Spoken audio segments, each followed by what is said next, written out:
હા પ્રભુજી. તમારા બધાનું ખૂબ ખૂબ સ્વાગત કરું છું ઇસ્કોન કુલાઈ બેંગ્લોર તરફથી ભગવદ્ ગીતાના ચાલી રહેલા સેશનની અંદર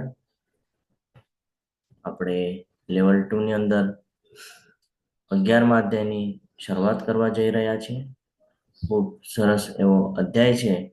ત્યારે ભગવાને એમના ઐશ્વર્ય અને વિભૂતિના દર્શન કરાવ્યા. એના પછી અર્જુનજી ઈચ્છા રાખે છે કે એમનું જે વિરાટ સ્વરૂપ છે એના પણ દર્શન એકવાર થઈ જાય. તો એ જ દર્શન આપણે બધા કરવાના છીએ.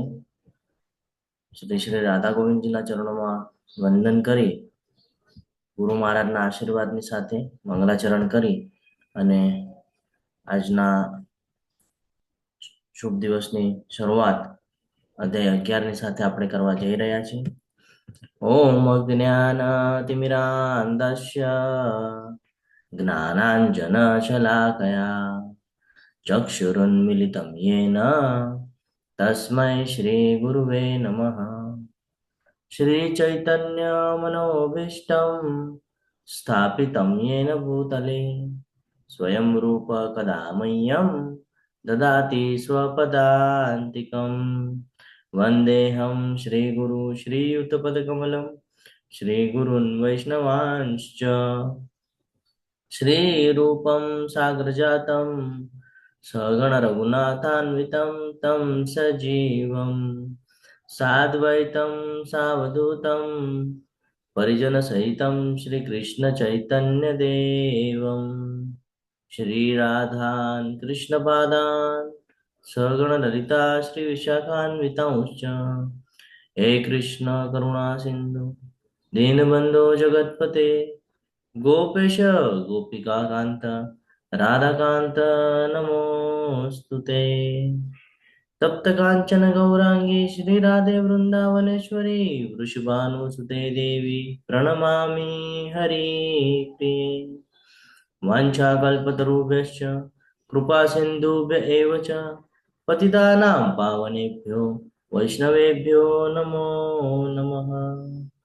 नमो ओम विष्णुपादाय कृष्णपृष्ठाय भूतले श्रीमते भक्तिवेदांत स्वामिन इति नामिने. नमस्ते सारस्वते देवे गौरवाणी प्रचारिणे निर्विशेष शून्यवादी पाश्चात्य देश तारिणे. जय श्री कृष्ण चैतन्य प्रभु नित्यानंद श्री अद्वैत गदाधर श्रीवासादि गौर भक्त वृंद. हरे कृष्ण कृष्ण कृष्ण हरे हरे हरे राम राम राम हरे हरे. हरे कृष्ण सर्वने दंडवत प्रणाम. વિશ્વરૂપના દર્શનની શરૂઆત કરીએ તે પહેલા ગઈકાલના અધ્યાયમાં આપણે જે જ્ઞાન પ્રાપ્ત કર્યું, જે ભગવાનના જે ઐશ્વર્ય છે એ વિશે જે માહિતી મેળવી એ વિશે થોડી ચર્ચા કરવી ખૂબ આવશ્યક છે, જેથી આપણે આજનો અધ્યાય સમજી શકીએ. કોણ કહેશે ગઈકાલે શું જોઈ ગયા? હરે કૃષ્ણ.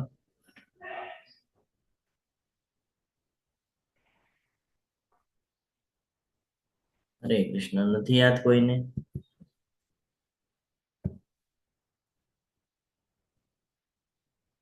કોઈને જ યાદ નથી ગઈકાલે આપણે શું જોઈ ગયા? ફરીથી લેવો છે અધ્યાય 10. ભગવાનની વિભૂતિઓ જોઈતી આપણે. હરી બોલ. ભગવાનની વિભૂતિ જોઈતી. શા માટે અર્જુને એવી રીતે કીધું ભગવાનને કે તમારા યોગેશ્વર્યને બતાડો? આપણા માટે આપણે પછી યાદ કરી શકીએ ને ભગવાનને કણકણમાં છે. કારણ કે 3 પ્રકારના લોકો આપણે 9મા અધ્યાયની અંદર જોઈ ગયા છીએ, જે અલગ અલગ પ્રકારે ભગવાનની ભક્તિમાં લીન થતા હોય છે. એક બ્રહ્મની ઉપાસના કરનારા, એક પોતાના મનમરજી પ્રમાણે કરનારા અને એક ભગવાનની શુદ્ધ ભક્તિ કરનારા. તો આ લોકોને જે કન્ફ્યુઝન છે એ કન્ફ્યુઝન દૂર થાય એટલા માટે અર્જુનજી ભગવાનને કહે છે કે તમારું જે ઐશ્વર્ય છે એ ઐશ્વર્યના દર્શન કરાવો ને, જેથી હું બાકીનાઓને સમજાવી શકું કે તમે જ પૂર્ણ પુરુષોત્તમ પરમેશ્વર શ્રી કૃષ્ણ છો, તમે જ આદિ મધ્ય તથા અંત છો, એ હું સમજાવી શકું. એટલા માટે ભગવાનને વિનંતી કરે છે અને ભગવાન એમનું આ જે સ્વરૂપ છે એ સ્વરૂપના દર્શન એમને કરાવે છે. પણ કયા કરાવે છે? તો કે મુખ્ય જ કરાવે છે, બધા નથી કરાવતા, મુખ્યના જ દર્શન કરાવે છે. અને પછી અધ્યાય 11 ની શરૂઆત થાય, જેમાં તમામ પ્રકારનું જ્ઞાન આપણને પ્રાપ્ત થઈ જાય છે. જે આપણે બીજા અધ્યાયથી લઈને તે 10મા અધ્યાય સુધી જે જ્ઞાન પ્રાપ્ત કરીએ છીએ, ભગવાન બધું આંખોની સામે બતાડી દે છે. એની માટે જોઈએ છે દિવ્ય ચક્ષુની જરૂર. દિવ્ય ચક્ષુ એટલે શું? હરે કૃષ્ણ. હરે કૃષ્ણ. દિવ્ય દ્રષ્ટિ કોને કહેવાય? ઈશ્વરે આપેલી દ્રષ્ટિ પ્રભુજી. હરે કૃષ્ણ. દંડવત પ્રણામ. ઓકે, દંડવત પ્રણામ. હજી કોણ કહેશે દિવ્ય દ્રષ્ટિ એટલે? હા, ઈલા માતાજી બોલો. હરે કૃષ્ણ. હરે કૃષ્ણ. પ્રણામ પ્રભુજી. પ્રભુજી, આપણા આગળના જન્મ જે થઈ ગયા છે એને જોઈ શકીએ ને દિવ્ય દ્રષ્ટિ? દિવ્ય દ્રષ્ટિ એને કહેવાય. પ્રભુજી. હરે કૃષ્ણ. સામાન્ય આંખોથી જે ન જોઈ શકાય અને ભગવાનની કૃપાથી મળેલી એવી આંખ દ્વારા જોઈ શકી એ. દિવ્ય દ્રષ્ટિ ઘણા બધા આપણે એના તર્ક વિતર્ક લગાડી શકીએ છીએ. દિવ્ય દ્રષ્ટિનો એ અર્થ થાય કે સત્યતા શું છે ને એ જોઈ શકાય, એને કહેવાય દિવ્ય દ્રષ્ટિ. સત્યતામાં ઘણું બધું આવે છે, બરોબર? તો આ દિવ્ય દ્રષ્ટિ આપણને પણ પ્રાપ્ત થઈ છે. શેના માધ્યમથી પ્રાપ્ત થઈ છે? આપણને જે ચશ્મા મળ્યા એ કયા મળ્યા? હરે કૃષ્ણ. જ્ઞાનના ચશ્મા મળ્યા છે આપણને બધાને. તો આપણે પણ આ જ્ઞાનના દિવ્ય ચક્ષુથી આજના જે અધ્યાયની અંદર ભગવાન જે 10મા અધ્યાયમાં કહે છે કે આખું જે બ્રહ્માંડ છે એ તો મારા એક સ્ફુલ્લિંગ માત્રથી ઉત્પન્ન થાય છે. લાસ્ટમાં ખાલી કીધેલું ભગવાને આપણને, છે ને, અધ્યાય પૂર્ણ થવા આવ્યો ત્યારે કીધેલું કે આ બધું તો મારા એક સ્ફુલ્લિંગ માત્રથી છે. તું જે પ્રકૃતિ અંદર જે કાંઈ પણ જોવે છે, જે તને ગમી રહ્યું છે, એ બધું તો મારું એક અંશ માત્ર છે. ભગવાન આ જે કહે છે, આ બધું જોવા માટે આપણને જોઈશે જ્ઞાનની જરૂરત. કારણ કે આપણે મનથી જોઈ શકીએ કે ભગવાનને? ભૌતિક જગતના અંદર આપણે જીવન વ્યતીત કરીએ છીએ, મન આપણું ચંચળ છે. 6ઠ્ઠા અધ્યાયમાં આપણે જોઈ ગયા. તો શું આપણે મનના સહારે આપણે આજે ભગવાનની જે વિભૂતિઓ છે એને કહો, અથવા તો આજે 11મા અધ્યાયની અંદર જે દર્શન કરાવશે એને આપણે જોઈ શકીએ છીએ? હરે કૃષ્ણ. ભગવાને આપણને પાછલા અધ્યાયોમાં પણ આ જ્ઞાન આપેલું છે કે મને એ જ સમજી શકે છે જે મારા શરણમાં આવે છે. મને એ જ સમજી શકે છે જે મારી અનન્ય ભક્તિ કરે છે. એના કરતા બીજું કોઈ જાણવાનો પ્રયત્ન કરે છે તો એ સમજી શકતું નથી. દેવી દેવતાઓ પણ એ કહીએ ને કે ભગવાનના આ રૂપને જોવા માટે પ્રયત્નશીલ છે, પણ એ પણ જોઈ શકતા નથી, કારણ કે એ પણ માયાદેવીના પ્રભાવમાં છે. તો એક જ માર્ગ છે ભગવાનને સમજવાનો, અથવા તો ભગવાનને જાણવાનો, કે ભગવાનના સાનિધ્યમાં જવું પડશે અને ભગવાનની દિવ્ય એવી સેવાઓ કરવી પડશે. જ્યારે ભગવાન આપણા પર પ્રસન્ન થશે તો ભગવાન પણ આપણને આ રૂપના દર્શન કરાવી શકે છે. આપણા જ્ઞાન ઉપર આધાર રાખે છે કે આપણને કેટલું જ્ઞાન છે ને આપણે કેટલી ભક્તિ કરીએ છીએ. જ્ઞાન પ્લસ ભક્તિ જ્યારે જીવનની અંદર આવી જાય છે ત્યારે આપણને આ દર્શન કરવાનો અવસર પ્રાપ્ત થાય છે. તો છેલ્લા શ્લોક અધ્યાય 10માં ભગવાન કહે છે કે હું તો મારા એક અંશ માત્રથી આ સમગ્ર બ્રહ્માંડને વ્યાપીને તેને ધારણ કરું છું. અર્જુન ભગવાનના તે બધા વ્યાપક સ્વરૂપને જોવા માંગે છે. તેમ છતાં કૃષ્ણ અર્જુનના રથને ચલાવી રહ્યા છે. તે વ્યાપક છે અને સંપૂર્ણ બ્રહ્માંડમાં વ્યાપ્ત અને આધાર છે. આ માટે અર્જુન શ્રી કૃષ્ણનું સર્વવ્યાપી સ્વરૂપ જોવાની ઈચ્છા રાખે છે. અર્જુન કૃષ્ણને તેમના સાર્વત્રિક સ્વરૂપને પ્રગટ કરવાની વિનંતી કરે છે. જો કેવું અત્યાર સુધીની સિચ્યુએશન જો આપણે જોઈએ તો યુદ્ધના મેદાન ઉપર બંને સૈન્યોની વચ્ચે રથને ઊભું કરવામાં આવેલું છે, જ્યાં આ બધું જ્ઞાન અર્જુનજીને પ્રાપ્ત થઈ રહ્યું છે. અને અત્યાર સુધી અર્જુનજી કયા રિલેશનમાં હતા ભગવાન સાથે? હરે કૃષ્ણ. મિત્રના. હા, ફ્રેન્ડના હતા, છે ને? ફ્રેન્ડ અને સખા એવી રીતે સંબોધન આપણે જોયું છે આમાં, કે હું તને આ બધું જ્ઞાન આપું છું. કેમ? તો કે તું મારો સખા છે. જ્યારે એને શરણાગતિ કરી હતી ત્યારે આ જ્ઞાન આપવાની શરૂઆત કરી. અને આજના અધ્યાયમાં આપણને ખબર પડશે કે અર્જુનજી આ બધું જોઈને કઈ સિચ્યુએશનમાં આવી જાય છે. તો અહીંયા અલગ અલગ વિભાગ આપણને આપવામાં આવેલા છે. 5 વિભાગમાં વહેંચણી કરવામાં આવેલી છે, જેમાંથી આપણે પ્રયત્ન કરશું કે 2 અથવા તો 3 વિભાગ આજે લેવાનો આપણે પ્રયત્ન કરશું. શરૂઆતમાં જોઈએ તો આપણને ખબર પડે છે કે અર્જુન જે વિનંતી કરશે કે ભગવાન કૃષ્ણ તેમનું જે આ વિરાટ સ્વરૂપ છે એના દર્શન કરાવે. આજે વિરાટ સ્વરૂપના દર્શન થઈ રહ્યા છે, તો એ એકલા એ જ નથી, અર્જુનજી જ નથી કરી રહ્યા, એની સાથે હજી ઘણા લોકો છે જેને આ વિરાટ સ્વરૂપના દર્શન થઈ રહ્યા છે. એમાંથી એક છે સંજયજી, જે બેઠા બેઠા આ બધું જ્ઞાન ત્યાં રાજમહેલની અંદર જે પુત્ર મોહમાં આવી ગયા છે એમને પણ આપી રહ્યા છે. ધૃતરાષ્ટ્રને આ બધું જ્ઞાન આપી રહ્યા છે. તો સંજયજીનું વર્ણન કરશે. આગળ જોશું કે કાળ એટલે કે સમય, જે 5 વિષયો છે ભગવદ્ ગીતાના, એમાંનો એક વિષય છે કાળ એટલે કે સમય. તો એનું પણ આપણને જ્ઞાન પ્રાપ્ત થશે. અને અહીંયા જ કીધેલું છે કે સમય હું છું, મારું સાધન બનો. સમય કોઈ માટે ખમે છે કે? કોઈ દિવસે આપણે ગઈકાલે ચર્ચા કરતા હતા, સમય કોઈ માટે ખમે કે? હરે કૃષ્ણ. શું લાગે છે તમને, સમય કોઈ માટે ખમતો હશે? ના પ્રભુ. સમય કોઈ માટે ખમી નથી રહ્યો, બરાબર ને? તો પણ આપણે જોશું કે યુદ્ધના મેદાનમાં ભગવાન આ બધું જ્ઞાન આપે છે, તો બાકીના બધા શું કરી રહ્યા છે? સમય વિચાર આવે ને કે ભગવાન જો અર્જુનને આ જ્ઞાન આપે છે, તો યુદ્ધના મેદાન ઉપર તો કેટલી મોટી સેનાઓ છે. તો એ જ આપણે અહીંયા સમજવાના છીએ. પછી અર્જુનજી આ બધું જોઈને પ્રાર્થના કરવા લાગશે, એમની સિચ્યુએશન બદલાઈ જશે, એટલે પ્રાર્થના કરવા લાગશે. તો એમની જે પ્રાર્થના છે એ આપણે સમજશું. અને અંતે કૃષ્ણનું દ્વિભુજ સર્વોચ્ચ સ્વરૂપ ફક્ત શુદ્ધ ભક્તો જ જોઈ શકે છે, એ સ્વરૂપના દર્શન આપણને કરાવશે. કારણ કે જ્યારે ભગવાન એમના વિરાટ સ્વરૂપના દર્શન કરાવશે, તો વિરાટ સ્વરૂપની અંદર જે જોવા મળશે એનાથી અર્જુનજી ગભરાઈ જાય છે. અને એક સાઈડ આનંદ પણ છે કે મારી સાથે બ્રહ્માંડની સૌથી મોટી શક્તિ છે, એનો આનંદ પણ છે. પણ જ્યારે આ બધું જોવે છે તો ગભરાઈ જાય છે કે આટલા સમયથી હું કૃષ્ણ સાથે રહ્યો, પણ હું આ બધું સમજી ન શક્યો એ સમય. તો એટલે ગભરાઈ પણ જાય છે, માફી માંગે છે. તો અહીંયા આપણને જોવા મળશે અર્જુનની વિનંતી અને કૃષ્ણનું તેના વિશ્વરૂપનું વર્ણન. 1 થી જે 4 શ્લોક છે એની અંદર અર્જુન કૃષ્ણને વિનંતી કરે છે કે તેમને અધ્યાય 10માં જેની વાત કરી હતી તે સર્વવ્યાપી રૂપ બતાવે. જ્યારે કે અર્જુનજીએ તો ગઈકાલે જ એક્સેપ્ટ કરી લીધેલું કે ભગવાન તમે જે કહો છો ને એ બધું મને બાકીના જે ઋષિગણ છે એમના પાસેથી એ જ્ઞાન પ્રાપ્ત થયું છે અને હું એક્સેપ્ટ કરું છું. તે પછી પણ અહીંયા અર્જુનજી વિનંતી કરે છે કે જે સર્વવ્યાપી જે સ્વરૂપ છે તમારું, જે તમે અત્યારે મને મુખ્ય બધું કીધું, એ મને વિસ્તૃતમાં જાણવું છે. એવી રીતે વિનંતી કરશે. 5 થી 8 શ્લોકની અંદર અર્જુનને બતાવતા પહેલા ભગવાન શ્રી કૃષ્ણ સૌપ્રથમ તેને સાર્વત્રિક સ્વરૂપનું વર્ણન કરશે. ડાયરેક્ટ ટેલિકાસ્ટ નહીં કરાવે, ડાયરેક્ટ નહીં બતાડે, પેલા વર્ણન કરશે. અને તે પછી અર્જુનને તે જોવા માટે જરૂરી દૈવી આંખો, દ્રષ્ટિ આપવામાં આવે છે. શું કામ પેલા વર્ણન કરે છે પછી બતાડે છે? શું કારણ હશે એવું? હરે કૃષ્ણ. શું કારણ હશે એવું કે પેલા વર્ણન કરે છે અને પછી બતાડે છે?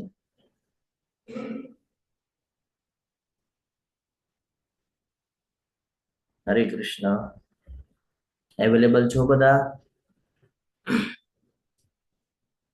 હા પ્રભુજી. શું રીઝન હશે એવું કે ભાઈ પેલા ભગવાન વર્ણન કરે છે કે તું એના અંદર વિભૂતિ અને જો બધું કે છે ને, અલગ અલગ સ્વરૂપને જો, બધા દેવી દેવતાઓને જો.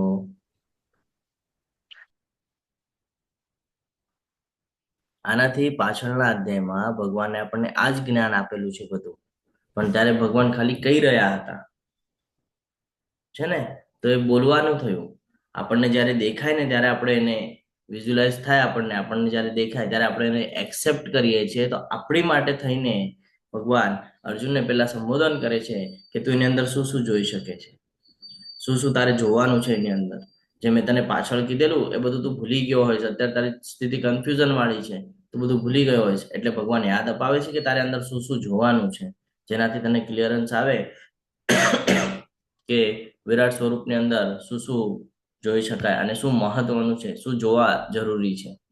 તો શરૂઆત કરીએ અર્જુન ઉવાચ મદનુગ્રહાય પરમં ગુહ્ય અધ્યાત્મ સંહિતમ યત યત્વયોક્તમ વચસ્તેન મોહોયં વિગતો મમ.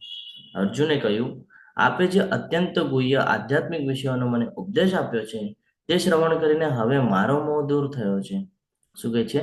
આપે અત્યંત ગુહ્ય આધ્યાત્મિક વિષયનો મને જે ઉપદેશ આપ્યો છે, જે 9મા અધ્યાયમાં ભગવાન જ્ઞાન આપી રહ્યા હતા, એ જ્ઞાન સાંભળીને હવે અર્જુનજી કહે છે કે મારો જે મોહ છે એ દૂર થઈ ગયો છે. હવે અહીંયા મોહ દૂર થઈ ગયો છે એનો અર્થ શું લેવાનો છે? કયો મોહ દૂર થઈ ગયો છે? હરે કૃષ્ણ.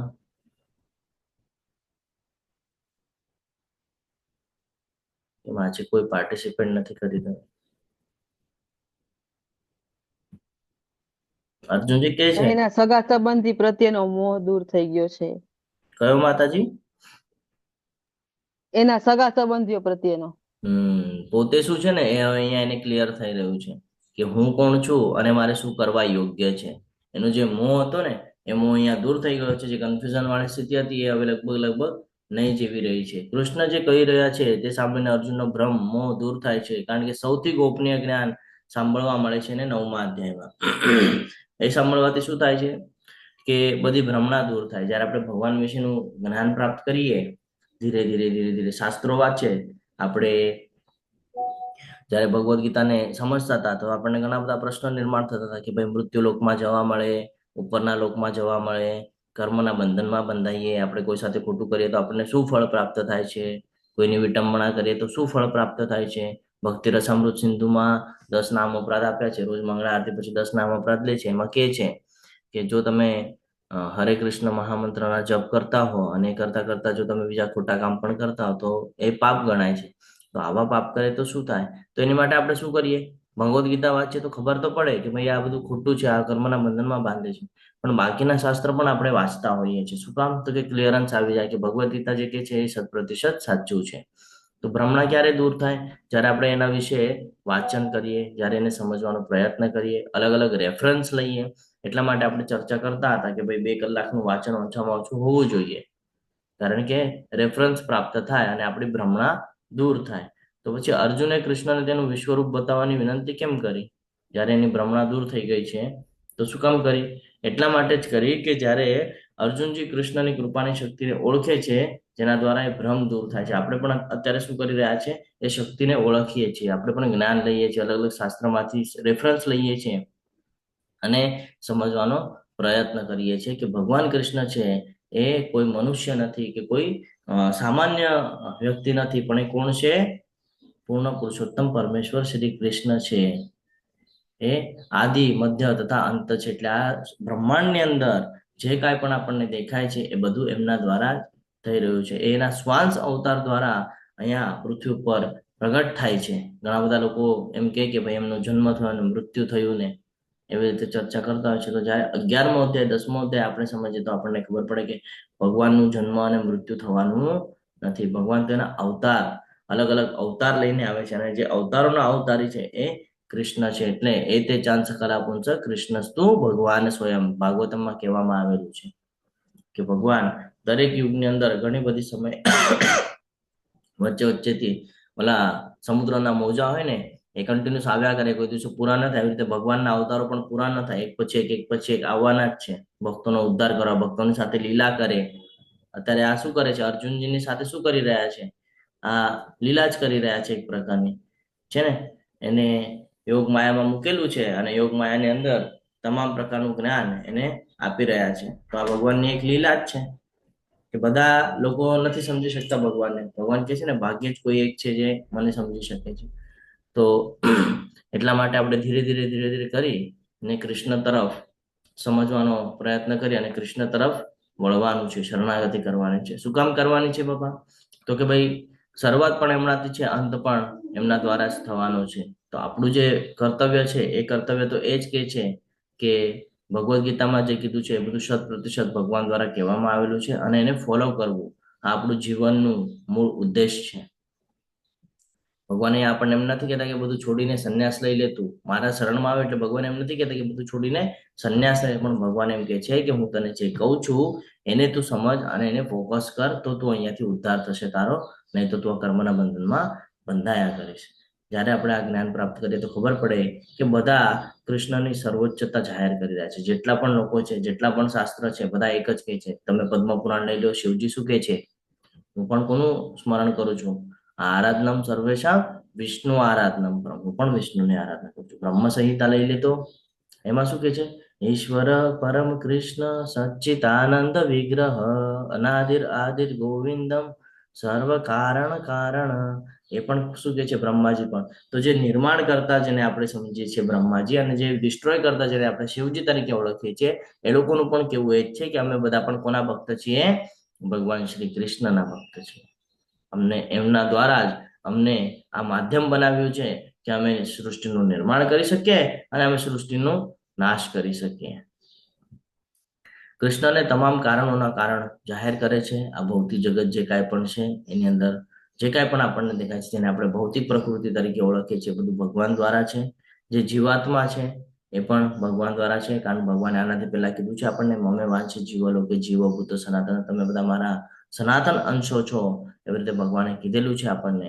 બધા દેવી દેવતાઓ પણ એ જ કહે છે કે અમારે પરમિશન ઉપરથી લેવી પડે અને પછી તમને આપવી પડે. સેમ ભગવાને જ આપણને એ જ્ઞાન આપ્યું કે તમે કોઈ પણ ભગવાનની ઉપાસના કરો છો, તમે ઇનડાયરેક્ટલી મારી જ ઉપાસના કરો છો, પરંતુ જ્યારે તમે કોઈની અખંડ સેવા કરો છો, કન્ટિન્યુઅસ જો કોઈની સેવા કરો છો, તો એ લોકને પ્રાપ્ત થાવ છો.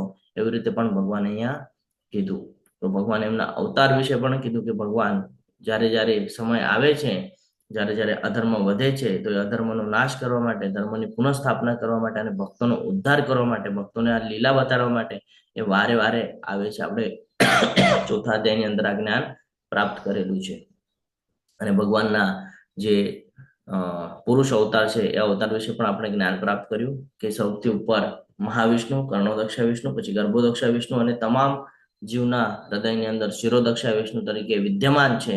તો આટલી મોટી શક્તિ જો આપણી પાસે છે અને આપણને એનું જ્ઞાન પ્રાપ્ત થાય અને પછી પણ આપણે જો એને શરણાગત ન થઈએ, તો આ આપણો કહીએ ને કે ડ્રોબેક છે, અથવા તો આપણું પતન છે. કે આટલું બધું જ્ઞાન પ્રાપ્ત કર્યા પછી પણ જો આપણે ભગવાનના શરણમાં ન જઈ શકીએ, તો આનાથી નિંદનીય બીજું કાંઈ હોઈ ન શકે. કારણ કે બધા શાસ્ત્રોને વાંચી લીધા પછી, બધું જ્ઞાન અર્જિત કર્યા પછી આપણને એક જ મૂળ ઉદ્દેશ મળે છે કે ભગવત પ્રાપ્તિ. અને ભગવત પ્રાપ્તિના જે પ્રકાર છે એ પણ આપણે જોઈ ગયા. કર્મયોગ, બરાબર, કર્મયોગ, જ્ઞાનયોગ, ધ્યાનયોગ, હઠયોગ, અષ્ટાંગ યોગ અને ભક્તિ યોગ. અત્યારે જે ચાલી રહ્યું છે આ બધું ભક્તિ યોગના અધ્યાય ચાલે છે. 11મો અધ્યાય અને 12મો અધ્યાય આ ભક્તિ યોગ માટે બહુ મહત્વના છે. કારણ કે જે લોકો આ અધ્યાયને સમજી જાય છે એ તરત જ ભક્તિમાં દ્રઢ નિશ્ચય પૂર્વક આવી જાય છે અને શરૂઆત કરી દે છે. તો હવે અહીંયા કે છે કે હે કમળનયન, જો ભગવાનને શું કહે છે? કમળનયન, હે કમળનયન, મેં આપની પાસેથી જીવ માત્રના ઉત્પત્તિ તથા લય વિશે વિસ્તારપૂર્વક સાંભળ્યું છે અને આપના અક્ષય મહિમાનો પણ અનુભવ કર્યો છે. અર્જુનજી કહે છે કે તમે જે મને કહો છો ને એ બધું પણ મેં પહેલા સાંભળેલું છે. કોની પાસેથી? તો કે અલગ અલગ ઋષિઓ પાસેથી. તો હવે મારે એ જ બધું સાંભળવું છે કે જો અહીંયા કહે છે લય અને વિસ્તારપૂર્વક સાંભળ્યું છે ઉત્પત્તિ વિશે.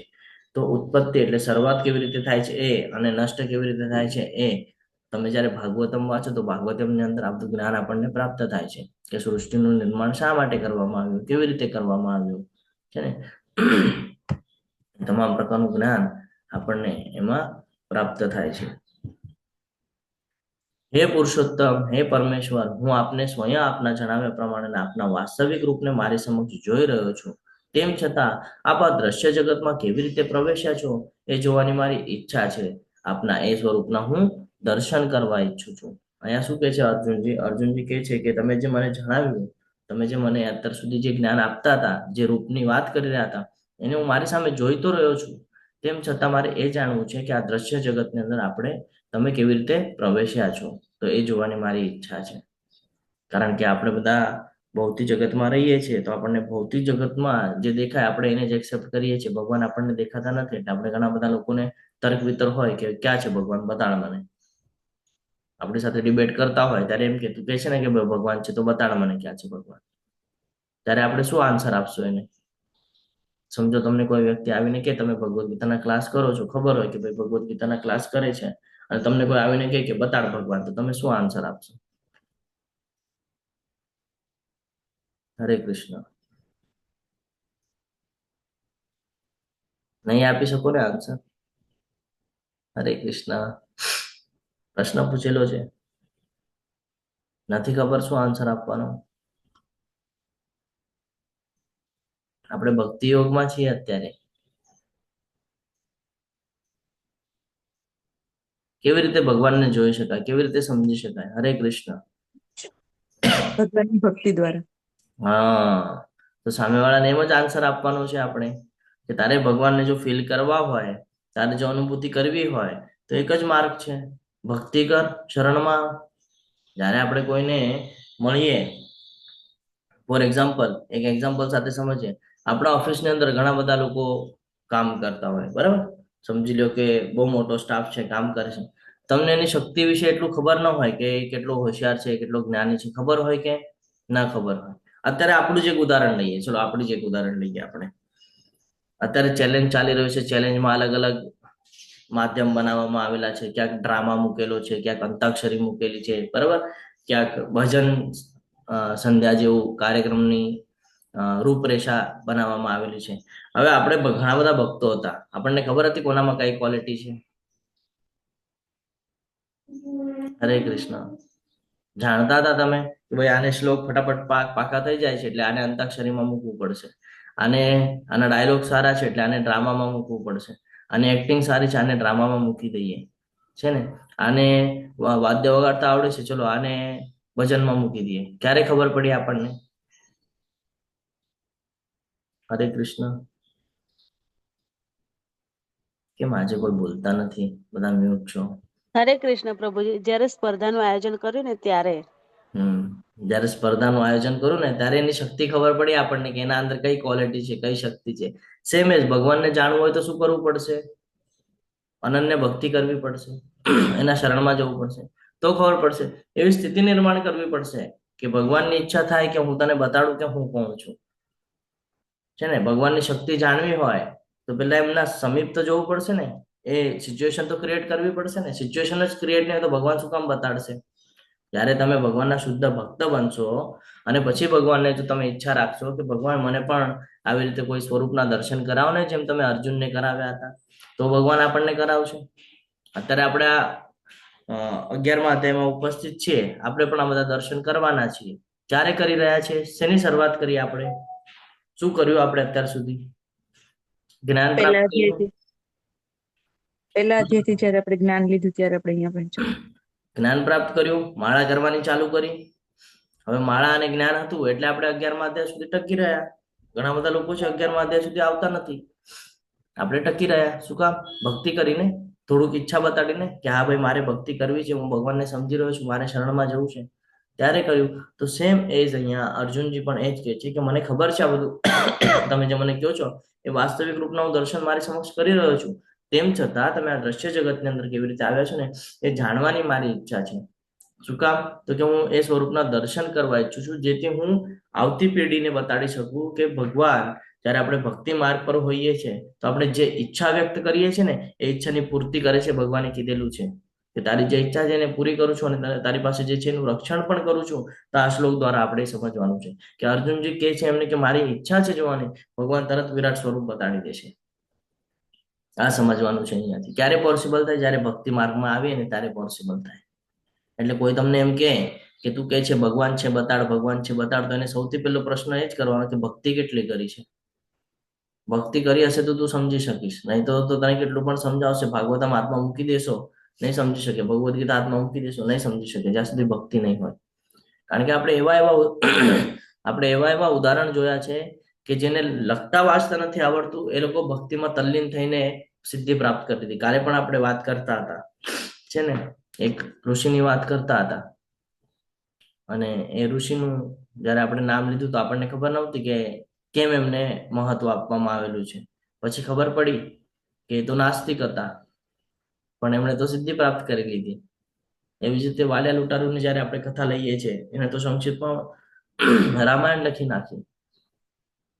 ઘણી બધી આવી કથાઓ છે. એની માટે આપણને અભ્યાસની એટલે કે ભૌતિક જ્ઞાનની જરૂર નથી. વાંચતા આવડે લખતા આવડે નહીં, ભાવની જરૂર છે. ભગવાન ભાવના ભૂખ્યા છે, ભગવાન ભક્તિના છે. ભક્તિ કરશું તો ભગવાન છે એ સમજાશે, ભક્તિ નહીં કરીએ તો ભગવાન શું છે નહીં સમજાય.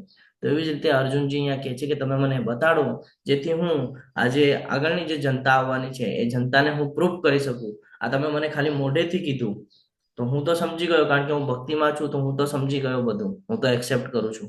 પણ જનતા છે એ કહે છે કે દેખાય ક્યાં છે? તો દેખાડવા માટે ભગવાન પછી આગળ દિવ્ય ચક્ષુ આપશે, જેનાથી એ આ બધું જોઈ શકે છે. અર્જુન કૃષ્ણનું સર્વવ્યાપી સ્વરૂપ જે સંપૂર્ણ બ્રહ્માંડની અંદર વ્યાપ છે અને આધાર છે તે જોવાની ઈચ્છા રાખે છે. કારણ કે અર્જુન કૃષ્ણને તેનું વિશ્વરૂપ બતાવવા શા માટે વિનંતી કરે છે? તેના 4 કારણો છે જે વિનંતી કરે છે.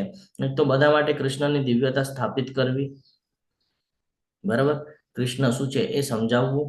બીજાને સમજાવવા માટે, જો કે તેને કોઈ વ્યક્તિગત ઈચ્છા નથી અને તે કૃષ્ણને અંગત સ્વરૂપમાં જોઈને સંપૂર્ણપણે સંતુષ્ટ છે. એમને કોઈ ઈચ્છા નથી, એમને તો જ્ઞાન છે, એમણે તો જોઈ લીધું કે ભાઈ ભગવાન શું છે, ભગવાનની શક્તિઓ શું છે, આ બધું એને સમજી લીધું છે. પણ બીજાને સમજાવવું પડશે ને. જ્યારે આપણને કોઈને સમજાવવું હોય, આપણે આગળ કોઈ આવે ને આપણને કહે કે ભાઈ તું તિલક કરીને, ધોતી કુર્તો પહેરીને, ગળામાં માળા, કંઠી માળા ધારણ કરીને હરે કૃષ્ણ કરે છે, તું મંત્ર કરે છે, શું લાભ થાય છે આનો તને? કોઈ એમ કહેતું હોય કે ભાઈ શું લાભ થાય છે, અને આપણી વિટંબણા કરે, અને પછી જ્યારે કોઈ એવી સિચ્યુએશન આવે અને આપણે એને એવા સિચ્યુએશન માંથી બહાર કાઢીએ, ત્યારે એને આપણી શક્તિ ખબર પડે કે ભાઈ હા, આના મન ઉપર કેટલા માટે કંટ્રોલ છે, કારણ કે આ હરે કૃષ્ણ મહામંત્રની માળા કરે છે. આનામાં એટલો બધો સંયમ એટલા માટે છે કારણ કે આ ભગવાનના સાનિધ્યમાં છે. આનામાં એટલો બધો સંયમ એટલા માટે છે કારણ કે એ રોજ ભગવદ્ ગીતાને વાંચે છે. ક્યારે ખબર પડે? જ્યારે એવી સિચ્યુએશન ક્રિએટ થાય ને ત્યારે ખબર પડે કે કંઈક તો છે.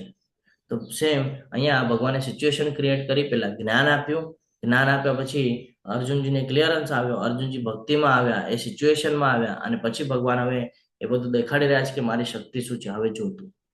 એટલે ભગવાન કેવા જ્યારે શક્તિ બતાડશે ત્યારે પેલા કહેશે કે ભાઈ તું એની અંદર શું શું જોવાનું છે તારે, એ પણ ક્લિયર કરશે. તો આ ભગવાન છે. અને ઢોંગીઓથી બચવા માટે, તે ભવિષ્ય માટે એક માપદંડ નક્કી કરવા માંગે છે. ત્યાં ઘણા બધા લોકો ઢોંગીય છે જે અવતાર તરીકે ઉભા રહે છે. આપણે જોઈએ કુંભ મેળાની અંદર મોસ્ટલી આ જોવા મળે છે આપણને કે ઘણા બધા સાધુ સંન્યાસીઓ આવેલા હોય છે, અલગ અલગ પ્રકારે યોગ કરતા નજરે ચડે છે. કોઈક કાંટા ઉપર સૂતું હોય, કોઈકના હાથે વર્ષોથી ઉભા હોય એવી તપશ્ચર્યા હોય, કોઈક મૌન રાખીને તપશ્ચર્યા કરેલી હોય, ઘણી બધી અલગ અલગ પદ્ધતિથી તપશ્ચર્યા કરેલી હોય છે. પરંતુ એ લોકોનું જે રૂટીન છે, જે દિનચર્યા છે, એ જ્યારે આપણે જોઈએ તો આપણને એક બાબત જ્ઞાન આવે છે કે એમાંથી ઘણા બધા લોકો તમો ગુણમાં હોય છે, જે ઇન્દ્રિય તૃપ્તિની પાછળ લાગેલા હોય છે. જ્યારે કે સંન્યાસ લીધો છે, સંન્યાસનો અર્થ જ આપણે જોઈએ છે અષ્ટાંગ યોગ. અને જો આપણે આના ઉપર એમની સાથે ચર્ચા કરવા જઈએ તો તરત એમને ક્રોધ આવી જાય છે, બરાબર. જ્યારે કે ભગવદ્ ગીતા સમજીએ તો આપણને ખબર પડે ક્રોધ, લોભ, મોહ, મદ, મત્સર આ બધું આપણા પતનના કારણ બને છે. અને એ લોકો સંન્યાસી હોવા પછી પણ એ લોકોને ક્રોધ આવી જાય છે. અને તમે એવા લોકોને પૂજો છો, ફોલો કરો છો. ફોલો કરવું ખોટી વાત નથી, પણ જ્યારે આપણે ફોલો કરતા હોઈએ છીએ તો આપણે એના ગુણ આપણામાં લેતા હોઈએ છીએ. તો જે શાસ્ત્રોને જ ફોલો નથી કરતા એના ગુણ જો આપણે લેશું તો આપણો પણ કોઈ દિવસે ઉદ્ધાર નહીં થાય, એમનો પણ નહીં થાય ને આપણો પણ નહીં થાય. એટલા માટે આ બધું જ્ઞાન લેવું જરૂરી છે. ઘણા બધા લોકો પોતાને ભગવાન તરીકે સંબોધન કરે છે.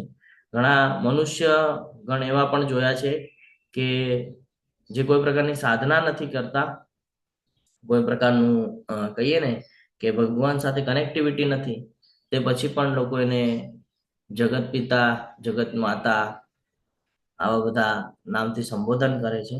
તો આપણે અહીંયા એ જ શીખવાનું છે, એ જ સમજવાનું છે કે કોણ કોની જગ્યાએ યોગ્ય છે. જેની પાસે 6 ઐશ્વર્ય છે એને આપણે પૂર્ણ પુરુષોત્તમ પરમેશ્વર શ્રી કૃષ્ણ કહીએ છીએ. દેવી દેવતાઓને પણ એના સમાન આપણે ગણતા નથી. ભક્તિ રસામૃત સિંધુ વાંચે અને જ્યારે આપણે મંગળા આરતી કરીએ તેમાં 10 નામ અપરાધમાં આવે છે. શું છે એક નામ અપરાધ? જેમાં બ્રહ્મા અને મહેશની વાત આવે છે. હરે કૃષ્ણ. शिव ब्रह्मा आदि देवों को स्वतंत्र समझना. शिव आदि ब्रह्मा देवों के વિષ્ણુ કે સમાન અથવા અવશેષ સ્વતંત્ર સમજના. તમે એમની સાથે સરખામણી ન કરી શકો. બરાબર? ભગવાન અલગ છે, દેવી દેવતાઓ અલગ છે. ભગવાને આ જ જ્ઞાન આપણને આપ્યું છે અને આ જ અત્યારે આપણે જીવન જીવી રહ્યા છીએ કે આપણે આજુબાજુ ઘણા બધા એવા લોકો છે જે પોતાને ભગવાન તરીકે સંબોધન કરે છે, અથવા તો એવી મોટી જનસંખ્યા છે જે આ માયામાં ફસાયેલી છે અને જે યોગ્ય પાત્ર નથી એ પાત્રને પણ એટલું મોટું ઉચ્ચાંક આપીને રાખ્યો છે કે જેનાથી આખી સૃષ્ટિ એ માર્ગ ઉપર જાય છે, બધા જ પતનના માર્ગ ઉપર જાય છે. તો અર્જુન કૃષ્ણના નિવેદનને સાબિત કરવા માંગે છે કે કૃષ્ણ માત્ર સૈદ્ધાંતિક અથવા દાર્શનિક રીતે જ નહીં, પરંતુ ખરેખર તેનું સ્વરૂપ બતાવે છે. તમારે એ ક્વોલિટીમાં આવવું પડશે. તમારે ભગવાનનું ભક્ત બનવું પડશે. જ્યારે ભક્ત બનશો ત્યારે ભગવાન અનુભૂતિ કરાવે છે. ઘણા બધા આપણા જ સાથે અહીંયા જોડાયેલા ઘણા બધા ભક્તો છે જેમને આની અનુભૂતિ થઈ છે કે ભગવાન છે અને ભગવાન આપણું રક્ષણ કરે છે, અથવા તો કોઈ એવી સિચ્યુએશન આવી જાય તો એમાંથી આપણને બહાર કાઢવાનું કામ પણ ભગવાન દ્વારા થાય છે. એ જ મનુષ્ય સમજી શકે કે અહીંયા આપણે નિમિત્ત માત્ર છીએ, આપણે અહીંયા કાયમના રહેવાના નથી. તો અહીંયાથી નીકળવા માટેનો એક માર્ગ છે. હરે કૃષ્ણ કૃષ્ણ કૃષ્ણ હરે હરે, હરે રામ રામ રામ હરે હરે. કન્ટિન્યુઅસ નામ જપ, કન્ટિન્યુઅસ ભગવાનનું સ્મરણ.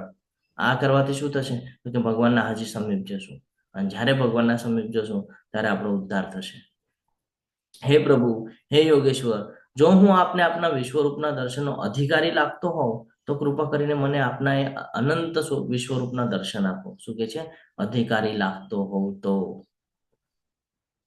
આ શીખવા જેવું છે કે ભગવાનને પણ કેવી રીતે કહે છે કે જો તમને હું અધિકારી લાગતો, હું યોગ્ય લાગતો હોઉં તો મને દર્શન આપો. કાબિલિયત બતાડે છે કે હું કાબિલ છું એના, હું જોઈ શકું. જો તમને હું યોગ્ય લાગુ ને તો બતાડો. આપણે આપણા ઓફિસના અંદર ઘણા બધા લોકો આપણી સાથે કામ કરતા હોય અને આપણને અમુક લોકોના શક્તિનો અંદાજો ન હોય, આપણને એમ લાગે ભાઈ નોર્મલ મનુષ્ય છે.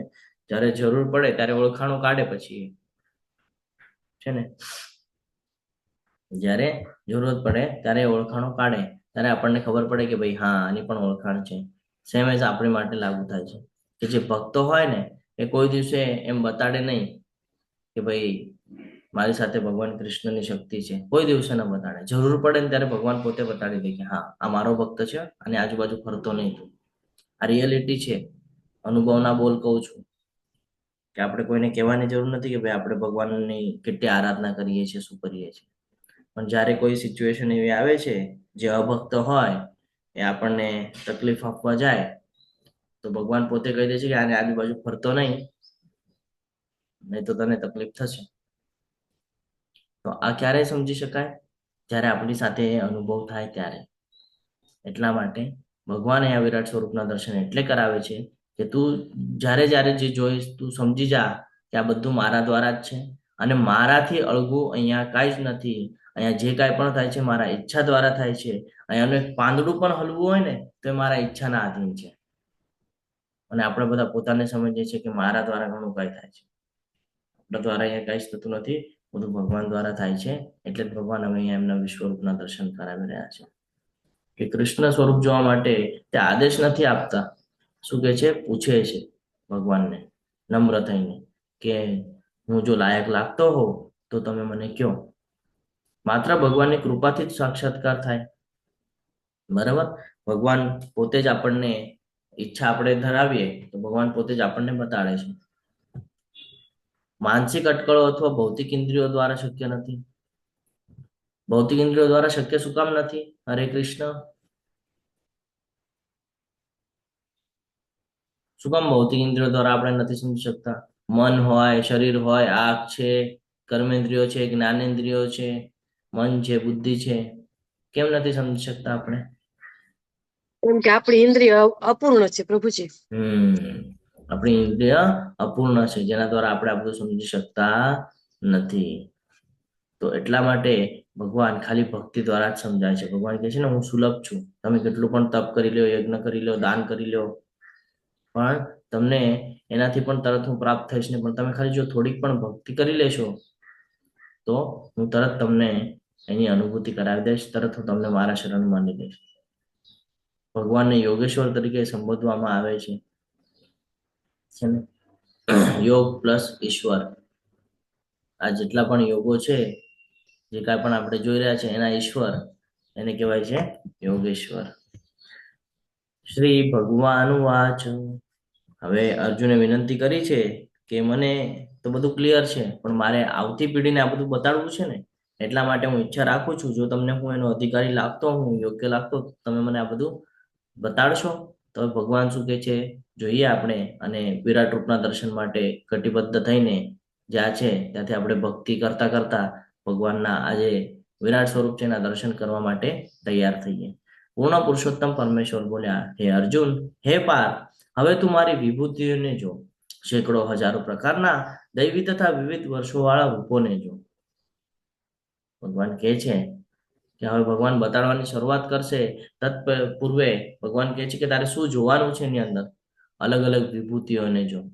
આનાથી પહેલા આપણને જે ભગવાન કહી રહ્યા હતા કે તું સૂર્ય જોઈ શકે છે, ચંદ્ર જોઈ શકે છે, ગ્રહ નક્ષત્ર છે ને, પછી હાથી ઘોડા જે કાંઈ પણ છે બધું ભગવાને આપણને પહેલા કહી દીધું છે ને? મહર્ષિઓમાં કોણ છું, જે કાંઈ પણ આપણને 10મા અધ્યાયમાં જ્ઞાન આપ્યું એ જ કહે છે કે એ બધી જેટલી વિભૂતિઓ મેં તને ત્યાં કીધી ને, એ હવે તું અહીંયા જો. સેંકડો હજારો પ્રકારના દૈવી તથા વિવિધ વર્ણોવાળા રૂપોને જો. અહીંયા વર્ષો થઈ ગયું છે, એ વર્ણ છે. વિવિધ વર્ણોવાળા રૂપોને જો. દૈવી, અત્યાર સુધી આપણે દેવી દેવતાઓને ભગવાન તરીકે સંબોધન કરતા હતા, તો ભગવાન હવે એ જ કહે છે કે જેટલા પણ દેવી દેવતાઓ તને ખ્યાલ હોય ને, એ બધા તું અહીંયા જો. એટલા જ નથી, એનાથી હજી વધારે છે, સેંકડો હજારો છે, એ બધા તને હું અહીંયા દેખાડીશ. પણ તને જેટલા ખ્યાલ છે ને એ પણ તને અહીંયા જ દેખાશે. તને જેટલા નથી ઓળખતા ને તું, એ પણ બધા તને દર્શન કરાવી દઈશ અહીંયા. તું જો હવે બધું એમાં.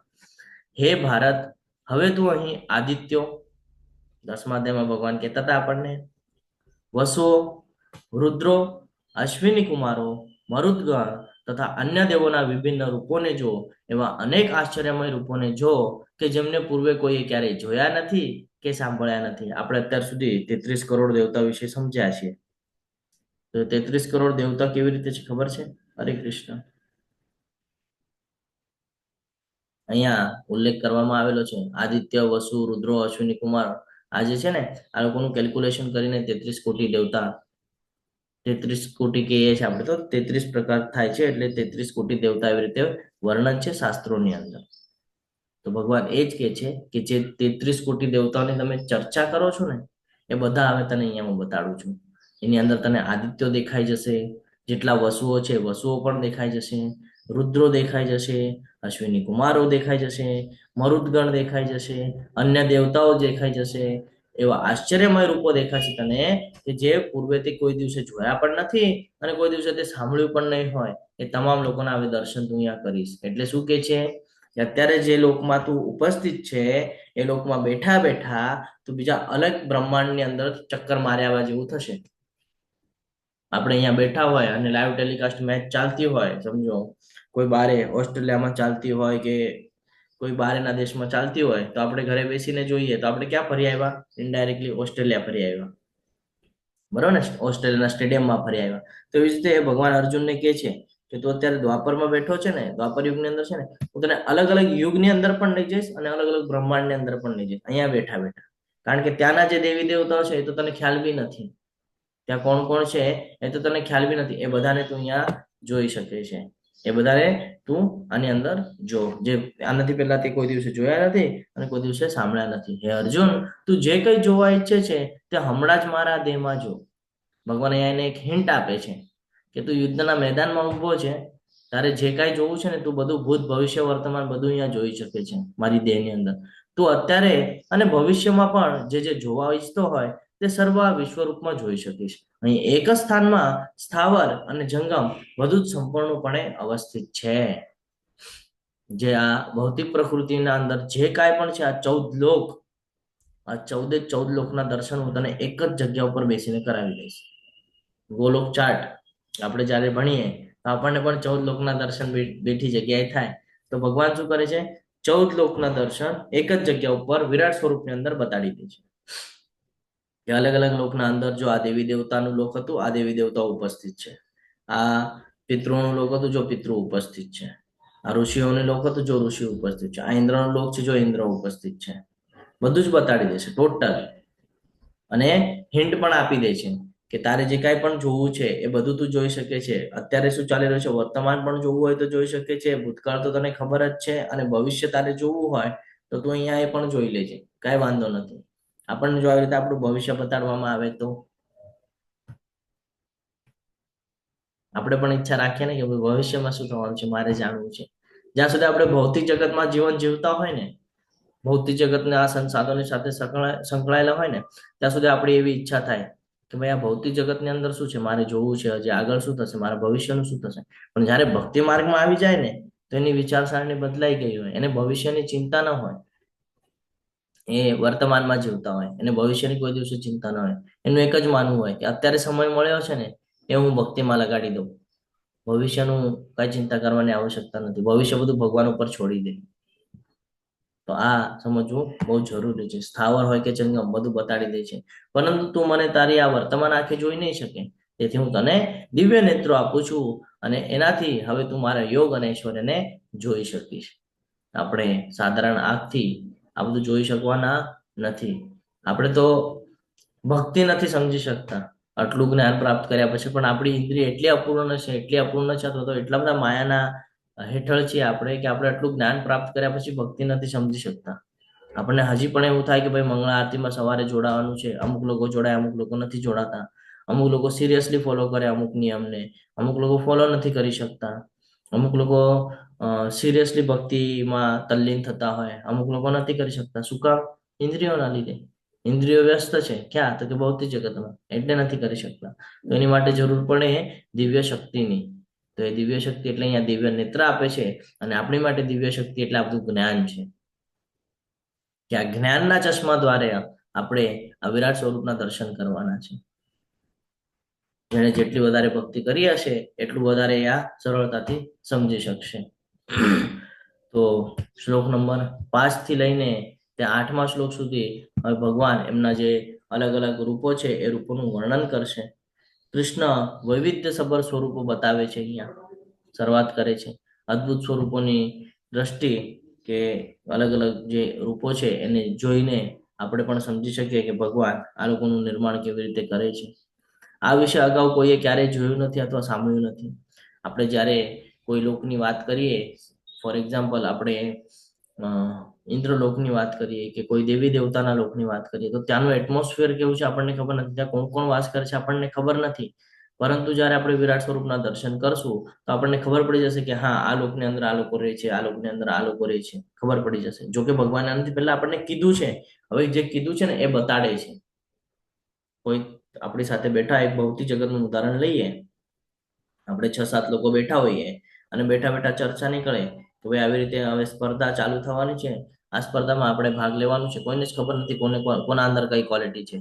જ્યારે સ્પર્ધાનું એનાઉન્સમેન્ટ થાય, બધા અલગ અલગ ટીમ બની જાય કે ભાઈ આ ટીમ તો કે ડ્રામાની છે, આ ટીમ તો કે અંતાક્ષરીની છે. ત્યારે આપણને ખબર પડે કે હા ડ્રામા આને આવડે છે, ડ્રામા આનામાં ક્વોલિટી છે.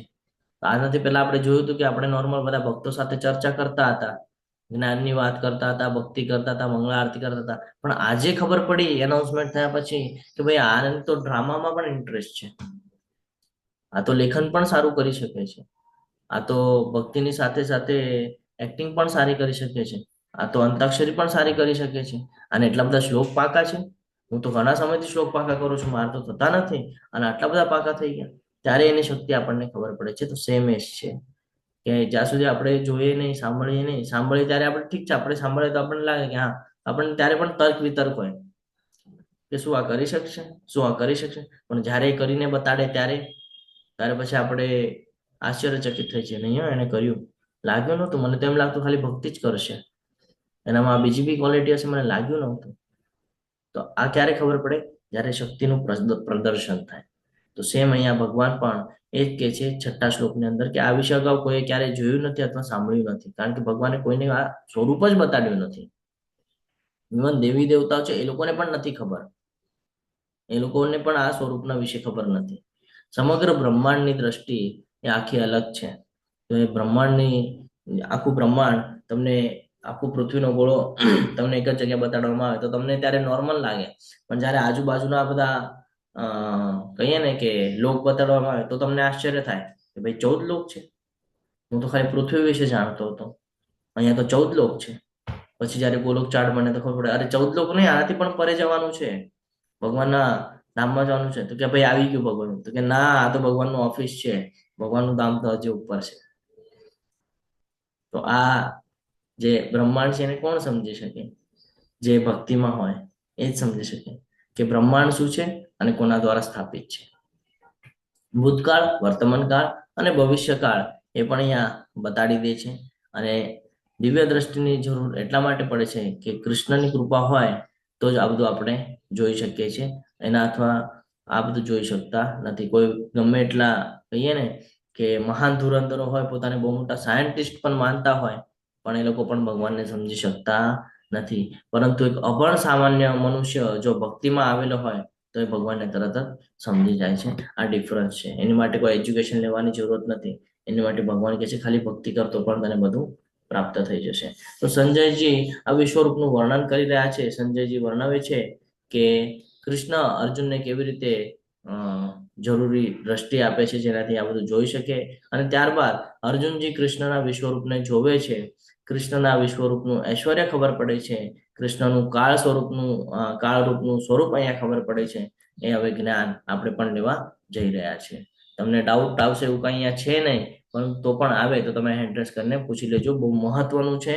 વિરાટ સ્વરૂપના દર્શન કરવા જઈ રહ્યા છે આપણે, જેનાથી આપણને હજી ક્લિયરન્સ આવે કે ભગવાન કૃષ્ણ જ શા માટે, ભગવાન કૃષ્ણની જ ભક્તિ શા માટે કરવાની છે એ આપણને અહીંયા ક્લિયર થઈ જશે. સંજયજી બોલ્યા, હે રાજા, આ પ્રમાણે કહીને સર્વયોગ શક્તિના પરમેશ્વર એવા પરમ યોગી ભગવાને અર્જુનને પોતાના વિશ્વરૂપનું દર્શન કરાવ્યું. જ્યારે યુદ્ધની શરૂઆત કરવાની હતી તો ત્યારે ખબર નહોતી એમને કે ભાઈ આ કૃષ્ણ કોણ છે. પણ જ્યારે હવે શક્તિ સાંભળશે સંજયજીના મુખથી તો હવે એ પણ ટેન્શનમાં આવી જશે, ચિંતા થઈ જશે એમને કે ભાઈ આ તો સમગ્ર બ્રહ્માંડના સ્વામી છે. તો હજી યુદ્ધ ચાલુ નહોતું થયું ને, સ્ટોપ કરી શકતા હતા ને આટલું જ્ઞાન લીધા પછી પણ યુદ્ધને. જો સંજયજી એમને બધું કહી રહ્યા છે ધૃતરાષ્ટ્રને, તો આ જ્ઞાન પ્રાપ્ત થયા પછી એ કહી શકતા હતા ને કે ભાઈ મારાથી ભૂલ થઈ ગઈ, મને માફ કરી દો, મારે યુદ્ધ નથી કરવું. બોલી શકતા હતા ને, પણ ના સમજી શકતા. પોતાનો વિનાશ પોતાના હાથે કરી લીધો. તો એ જ સમજવાનું છે અહીંયા કે આપણને પણ આ બધું જ્ઞાન પ્રાપ્ત થાય છે. અને જ્ઞાન પ્રાપ્ત થયા પછી પણ જો આપણે એને એક્સેપ્ટ નહીં કરીએ તો આપણામાં અને ધૃતરાષ્ટ્રજીમાં કોઈ અંતર હોય એવું લાગતું નથી.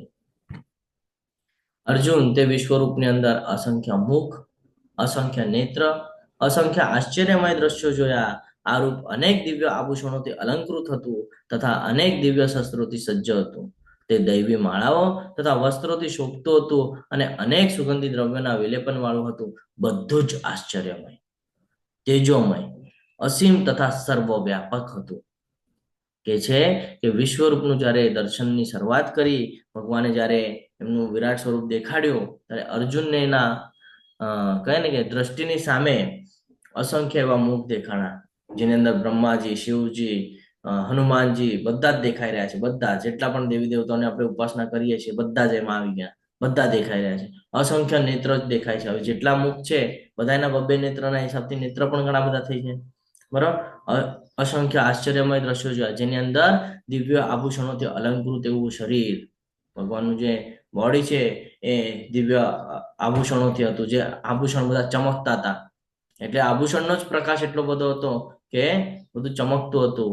અને દિવ્ય શસ્ત્રોથી સજ્જ હતું. બધા શસ્ત્રો જે છે અર્જુનજી પાસે તો અમુક જ શસ્ત્ર હતા, પણ એનાથી વિસ્તૃત શસ્ત્ર અહીંયા દેખાઈ રહ્યા હતા. તો કે અસંખ્ય એવા શસ્ત્રો હતા અને દિવ્ય શસ્ત્રો હતા. દૈવી માળાઓ તથા વસ્ત્રોથી શોભતું હતું. ખૂબ સરસ એવું આભૂષણ ને બધું એમાં શોભી રહ્યું છે, ચમકી રહ્યું છે. અને સુગંધી દ્રવ્યોના વિલેપન વાળું એક પ્રકારની સુગંધ આવે છે મધમધથી. આપણે પણ જ્યારે વૈશાખનો બપોર આવે અને અચાનક વરસાદ આવે તો જે માટી હોય ને ગરમ થઈ ગઈ હોય, એકદમ ગરમ માટી હોય, એના ઉપર વરસાદ પડે એટલે પાણીના ટીપા પડે તો મસ્ત મજાની સુગંધ આવે. તો એવી પ્રકારે કંઈક મસ્ત સુગંધ ત્યાં આવી રહી છે. એવી રીતે અર્જુન સંબોધન કરી રહ્યા છે કે ખૂબ સરસ એવી સુગંધ આવી રહી છે. અને આ બધું કેવું દેખાય છે તો કે આશ્ચર્યમય છે. આનાથી પહેલા મેં સાધારણ મનુષ્ય તરીકે મેં કૃષ્ણ સાથે ઉભો હતો અને હવે એ જ કૃષ્ણએ મને આટલું મોટું વિરાટ સ્વરૂપ દેખાડ્યું છે કે જેની અંદર મને અસંખ્ય એવા મુખ દેખાઈ રહ્યા છે. તો બધું આશ્ચર્યમય છે. તેજમાં એટલા માટે છે કે આ જે આભૂષણોથી જે બધું સજ્જ છે એ બધું આભૂષણ બધા ચમકી રહ્યા છે. તો એટલે તેજ છે અને અસીમ છે અને સર્વવ્યાપક છે. કે હું જોઉં છું આપણે સાધારણ મનુષ્ય સાથે ઉભા હોય તો આપણે એક તો આપણા લેવલ ના હોય તો 2-5 ફૂટનો ફરક હોય બહુ તેનાથી વધારે ન હોય, કાં તો બહુ નીચે જોવું પડે, કાં તો આમ નોર્મલ જોવું પડે. ભગવાનના દર્શન કરવા માટે અર્જુનજીને ડાયરેક્ટ ઉપર મોઢું કરવું પડ્યું, આમ એટલું વિરાટ સ્વરૂપમાં બધું બતાડી દીધું. તો એટલે કે છે અસીમ અને સર્વવ્યાપક છે. આકાશમાં જો હજારો સૂર્ય એક જ સમયે એક સાથે ઉદય પામે, આ સમજવા જેવું છે કે એક સૂર્ય અત્યારે નોર્મલી એમનો એટલો કહીએ ને કે પ્રકાશ પણ નથી આપી રહ્યા, ધગધગ તો તડકો પણ નથી આવી રહ્યો. એ આવશે વૈશાખ મહિનાની અંદર, તો પણ આપણને તડકો લાગે છે, તો પણ આપણી સ્કિન ખરાબ થઈ જાય છે, બરાબર. અને આપણે એનાથી ભાગતા ફરીએ છીએ. જ્યારે કે અહીંયા ઉલ્લેખ થઈ રહ્યો છે કે આકાશની અંદર હજારો સૂર્ય, એક સૂર્યની વાત નથી થઈ રહી, હજારો સૂર્ય એક જ સમયે એક સાથે ઉદય પામે. વિચાર કરજો કેવો પ્રકાશ છે, બાળી ન નાખે પૃથ્વીને. તો કે તો તેમનો પ્રકાશ કદાચ, હવે કે છે તો તેમનો પ્રકાશ કદાચ પરમ પુરુષોત્તમના આ વિશ્વરૂપના દૈદીપ્યમાન તેજ સમાન થઈ શકે. એટલે હજારો સૂર્ય એક સાથે ઉદય પણ પામશે ને તો પણ પોસિબલ નથી કે આ જે પ્રકાશ અત્યારે હું જોઉં છું ને એ પ્રકાશની બરાબરી થઈ શકે એ સૂર્ય દ્વારા. એટલે આના પરથી શું સમજવાનું છે આપણે? હરે કૃષ્ણ, હરે કૃષ્ણ. કે સૂર્યચંદ્ર છે ને, હા બોલો બોલો ભગવાન એટલા શક્તિમાન છે. બોલો માતાજી. હરે કૃષ્ણ. હરે કૃષ્ણ, પ્રણામ. ભગવાન પાસે એટલી શક્તિ છે. આપણે ભગવાન શું કામ કહીએ છીએ ને એ ખબર પડે કે ભગવાન એટલે કે છે કે આવા હજારો સૂર્યની જે શક્તિ એકત્રિત કરવામાં આવે તો પણ કદાચ શબ્દ વાપરવામાં આવ્યો છે. અને જે ભગવાનનું ધામ છે સ્વયં પ્રકાશિત છે. શું કામ કીધું છે? એટલે કીધું છે. તો ઓલરેડી અહીંયા એમના જે આભૂષણ ને એ બધું છે એનાથી જ ઓલરેડી બધું પ્રકાશમય છે. તો ત્યાં સૂર્ય અને ચંદ્રની જરૂરત જ પડતી નથી. આ સૂર્ય ચંદ્રની જરૂરત અહીંયા ભૌતિક જગત માટે આપવામાં આવેલી છે. તો જેટલા પણ સૂર્ય ચંદ્ર અહીંયા દેખાય છે આપણને તો એક જ દેખાય છે, પણ બ્રહ્માંડની અંદર એવા ઘણા બધા સૂર્ય છે. તો અહીંયા ઉલ્લેખ થાય છે કે એક જ સમયે જો હજારો સૂર્યને એક સાથે ઉદય પામવાનો આદેશ જો ભગવાન આપે તો એનો પ્રકાશ પણ કદાચ ભગવાનના દૈદીપ્યમાન પ્રકાશ સમાન થઈ શકે. એટલે એની કેપેસિટી પણ એટલી નથી કે જો 1000 એની જે ક્વોન્ટિટી વધારી દેવામાં આવે સૂર્યની તો પણ એ ભગવાનની સાથે સરખામણી કરી શકાતું નથી. એમના તેજ સાથે પણ સરખામણી થતી નથી. તો ભગવાન સાથે તો બહુ દૂરની વાત છે. એટલે હવે સમજી જવાનું છે કે અહીંયા આપણને ક્લિયર કટ કહી રહ્યા છે કે ભગવાન કોણ છે. અહીંયા આપણને ક્લિયર કટ અર્જુનજીના આ ઉચ્ચારણ દ્વારા આપણને ખબર પડે છે. તે વખતે અર્જુનજીને ભગવાનના વિશ્વરૂપના એક જ સ્થાનમાં રહેલા હજારો ભાગોમાં વિભક્ત બ્રહ્માંડના અનંત આવિર્ભાવોનું દર્શન થયું. એક જ જગ્યા ઉપર રહીને અલગ અલગ બ્રહ્માંડના દર્શન કરાવી દીધા છે. આવું હજી કોને દર્શન કરાવ્યા છે બ્રહ્માંડના? હરે કૃષ્ણ. જશોદા મૈયાને. એમના મુખની અંદર આખા સમગ્ર બ્રહ્માંડના દર્શન કરાવી દીધા હતા. અને પછી એમને કહીએ ને કે બેશુદ્ધ કરી દેવામાં આવ્યા હતા 2 મિનિટ માટે, કે બધું ભૂલી જાય છે ને. ભગવાન આવા ચમત્કાર ઘણા કરેલા છે. તો આવી જ રીતે અર્જુનજીને પણ વિશ્વરૂપની અંદર એક જ સ્થાનની અંદર રહેલા હજારો ભાગોમાં વિભક્ત એવા બ્રહ્માંડ, એટલે કોના દર્શન થઈ ગયા હશે અહીંયા? બ્રહ્માંડના દર્શન કરાવ્યા હજારો ભાગોમાં વિભક્ત, એટલે કોના દર્શન થયા હશે? બ્રહ્માંડનું નિર્માણ કેવી રીતે થાય? હરે કૃષ્ણ. બ્રહ્માજી દ્વારા. મહાવિષ્ણુના દર્શન થઈ ગયા અહીંયા, કે મહાવિષ્ણુના રૂપમાંથી બ્રહ્માંડ અને એમાંથી ગર્ભોદક્ષા વિષ્ણુ ને એમાંથી પાછા બ્રહ્માજી. તો આ જે સ્ટ્રક્ચર છે ને, આપણે જે એક ગોલોક ચાર્ટ જોઈએ છે ને એમાં હજારો ગોલોક ચાર્ટ એક જ જગ્યા ઉપર બતાડી દીધા.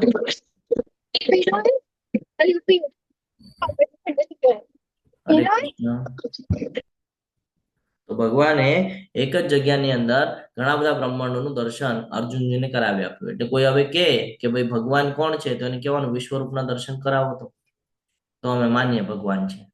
કોઈ સાધુ સંત એમ કે વિશ્વરૂપના દર્શન કરાવી દેજો અમને, તો અમે માનીએ કે તમે ભગવાન છો. બાકી અમે તો નહીં માનીએ કે તમે ભગવાન છો. એને કહે અમે અહીંયા બેઠા છીએ, અમને દિવ્ય ચક્ષુ આપો અને અમને એક બ્રહ્માંડ બી બતાડી દો ને તો બી ઘણું કહીએ. હજારો બ્રહ્માંડ રહેવા દો, એક બ્રહ્માંડ બતાડી દો કહીએ તો એ ઘણું. તો અમે સમજી જશું કે તમારી સાધના સફળ છે. ત્યારે મૂંઝાયેલા આશ્ચર્યચકિત થયેલા તેમજ રોમાંચિત થયેલા અર્જુને પ્રણામ કરવા પોતાનું મસ્તક નમાવ્યો અને હાથ જોડી પરમેશ્વરની સ્તુતિ કરવા લાગ્યો. અત્યાર સુધી અર્જુનજી નોર્મલ હતા, સ્થિર હતા. એમને એવી સિચ્યુએશનમાં હતા કે જ્ઞાન લઈ રહ્યા હતા, છે ને. આપણી સાથે આવી સિચ્યુએશન થાય. ક્યારે થઈ છે હું તમને યાદ અપાવું. તમારી સિચ્યુએશન આવી જયારે આપણે સ્કૂલમાં હતા ને, તો સ્કૂલની અંદર આપણે નોર્મલી બેસીને ભણી રહ્યા હતા અને અચાનક જ આપણા જે ગુરુ છે, જે ટીચર આપણને જે શીખવાડતા, અચાનક જ એમની સિચ્યુએશન કંઈક ચેન્જ થાય અને ક્રોધિત થઈ જાય. એ ત્યાં ક્રોધિત થતા હોય, આપણે બેન્ચ પર બેસીને ડરતા હતા કે નહીં? થઈ છે કે નહીં આવી સિચ્યુએશન? હરે કૃષ્ણ. મારી સાથે થઈ છે આવી સિચ્યુએશન કે ક્રોધિત થયા છે બીજા ઉપર, આપણી સાથે જે ભણી રહ્યા છે એના ઉપર ક્રોધિત છે, પણ ડર આપણને લાગી રહ્યો છે. થયું છે એવું કોઈ દિવસે? હા પ્રભુજી. તો આવી જ કઈ સિચ્યુએશન અર્જુનજી સાથે થઈ કે અર્જુનજી યુદ્ધના મેદાનમાં હતા, નોર્મલી હતા, જ્ઞાન અર્જિત કરી રહ્યા હતા શાંતિથી બેસીને, અને જ્ઞાન અર્જિત કરવાની સાથે ભગવાન જયારે વિરાટ સ્વરૂપ બતાડી દીધું તો હવે થરથર કાપવા માંડ્યા છે, આશ્ચર્યચકિત થઈ ગયા, મૂંઝાઈ ગયા છે કે હવે મારે શું કરવું. મારાથી તો બહુ મોટી ભૂલ થઈ ગઈ છે કે હું એમની સાથે રમતો ત્યારે મેં એમને ઘણા બધા ઉચ્ચારણ કરેલા છે. હું તો એમને નોર્મલ સમજતો હતો અત્યાર સુધી, મને ખબર જ નહોતું. હવે જયારે વિરાટ સ્વરૂપના દર્શન થઈ ગયા તો ક્લિયરન્સ આવી ગઈ ને.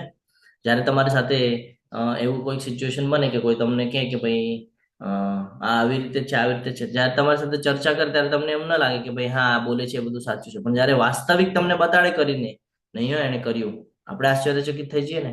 મને નહોતું લાગતું આ પોસિબલ થાય, પણ નહીં હોય એને કર્યું. તો આ જે છે ને કર્યું ત્યારે આશ્ચર્ય થાય છે. તો એવી જ રીતે અર્જુનજીને પણ નોર્મલ હતા, જ્ઞાન અર્જિત કરતા હતા, અને અચાનક ભયાનક ભગવાને એમને આ બધું દર્શન કરાવી રહ્યા છે ભક્તિના બેઝ પર. તો હવે એ પણ આશ્ચર્યચકિત થયા છે અને રોમાંચિત પણ થયા છે કે ભાઈ મારી સાથે દુનિયાની સૌથી મોટી શક્તિ ઉપસ્થિત છે. હું તો ખોટે ખોટો ડરતો હતો, હું તો ખોટે ખોટો ચિંતા કરતો હતો યુદ્ધની માટે કે ભાઈ મારે યુદ્ધ કરવું જોઈએ કે ન કરવું જોઈએ, પણ દુનિયાની મોટી શક્તિ તો મારી જ સાથે છે. આ તો મને ખબર જ નહોતી. તો હવે એની સિચ્યુએશન ચેન્જ થઈ રહી છે અહીંયાથી અર્જુનજીની, અને એ હવે પોતાનું મસ્તક નમાવી રહ્યા છે, હાથ જોડી રહ્યા છે, અને હવે જો સ્તુતિ કરવાની શરૂઆત કરે છે.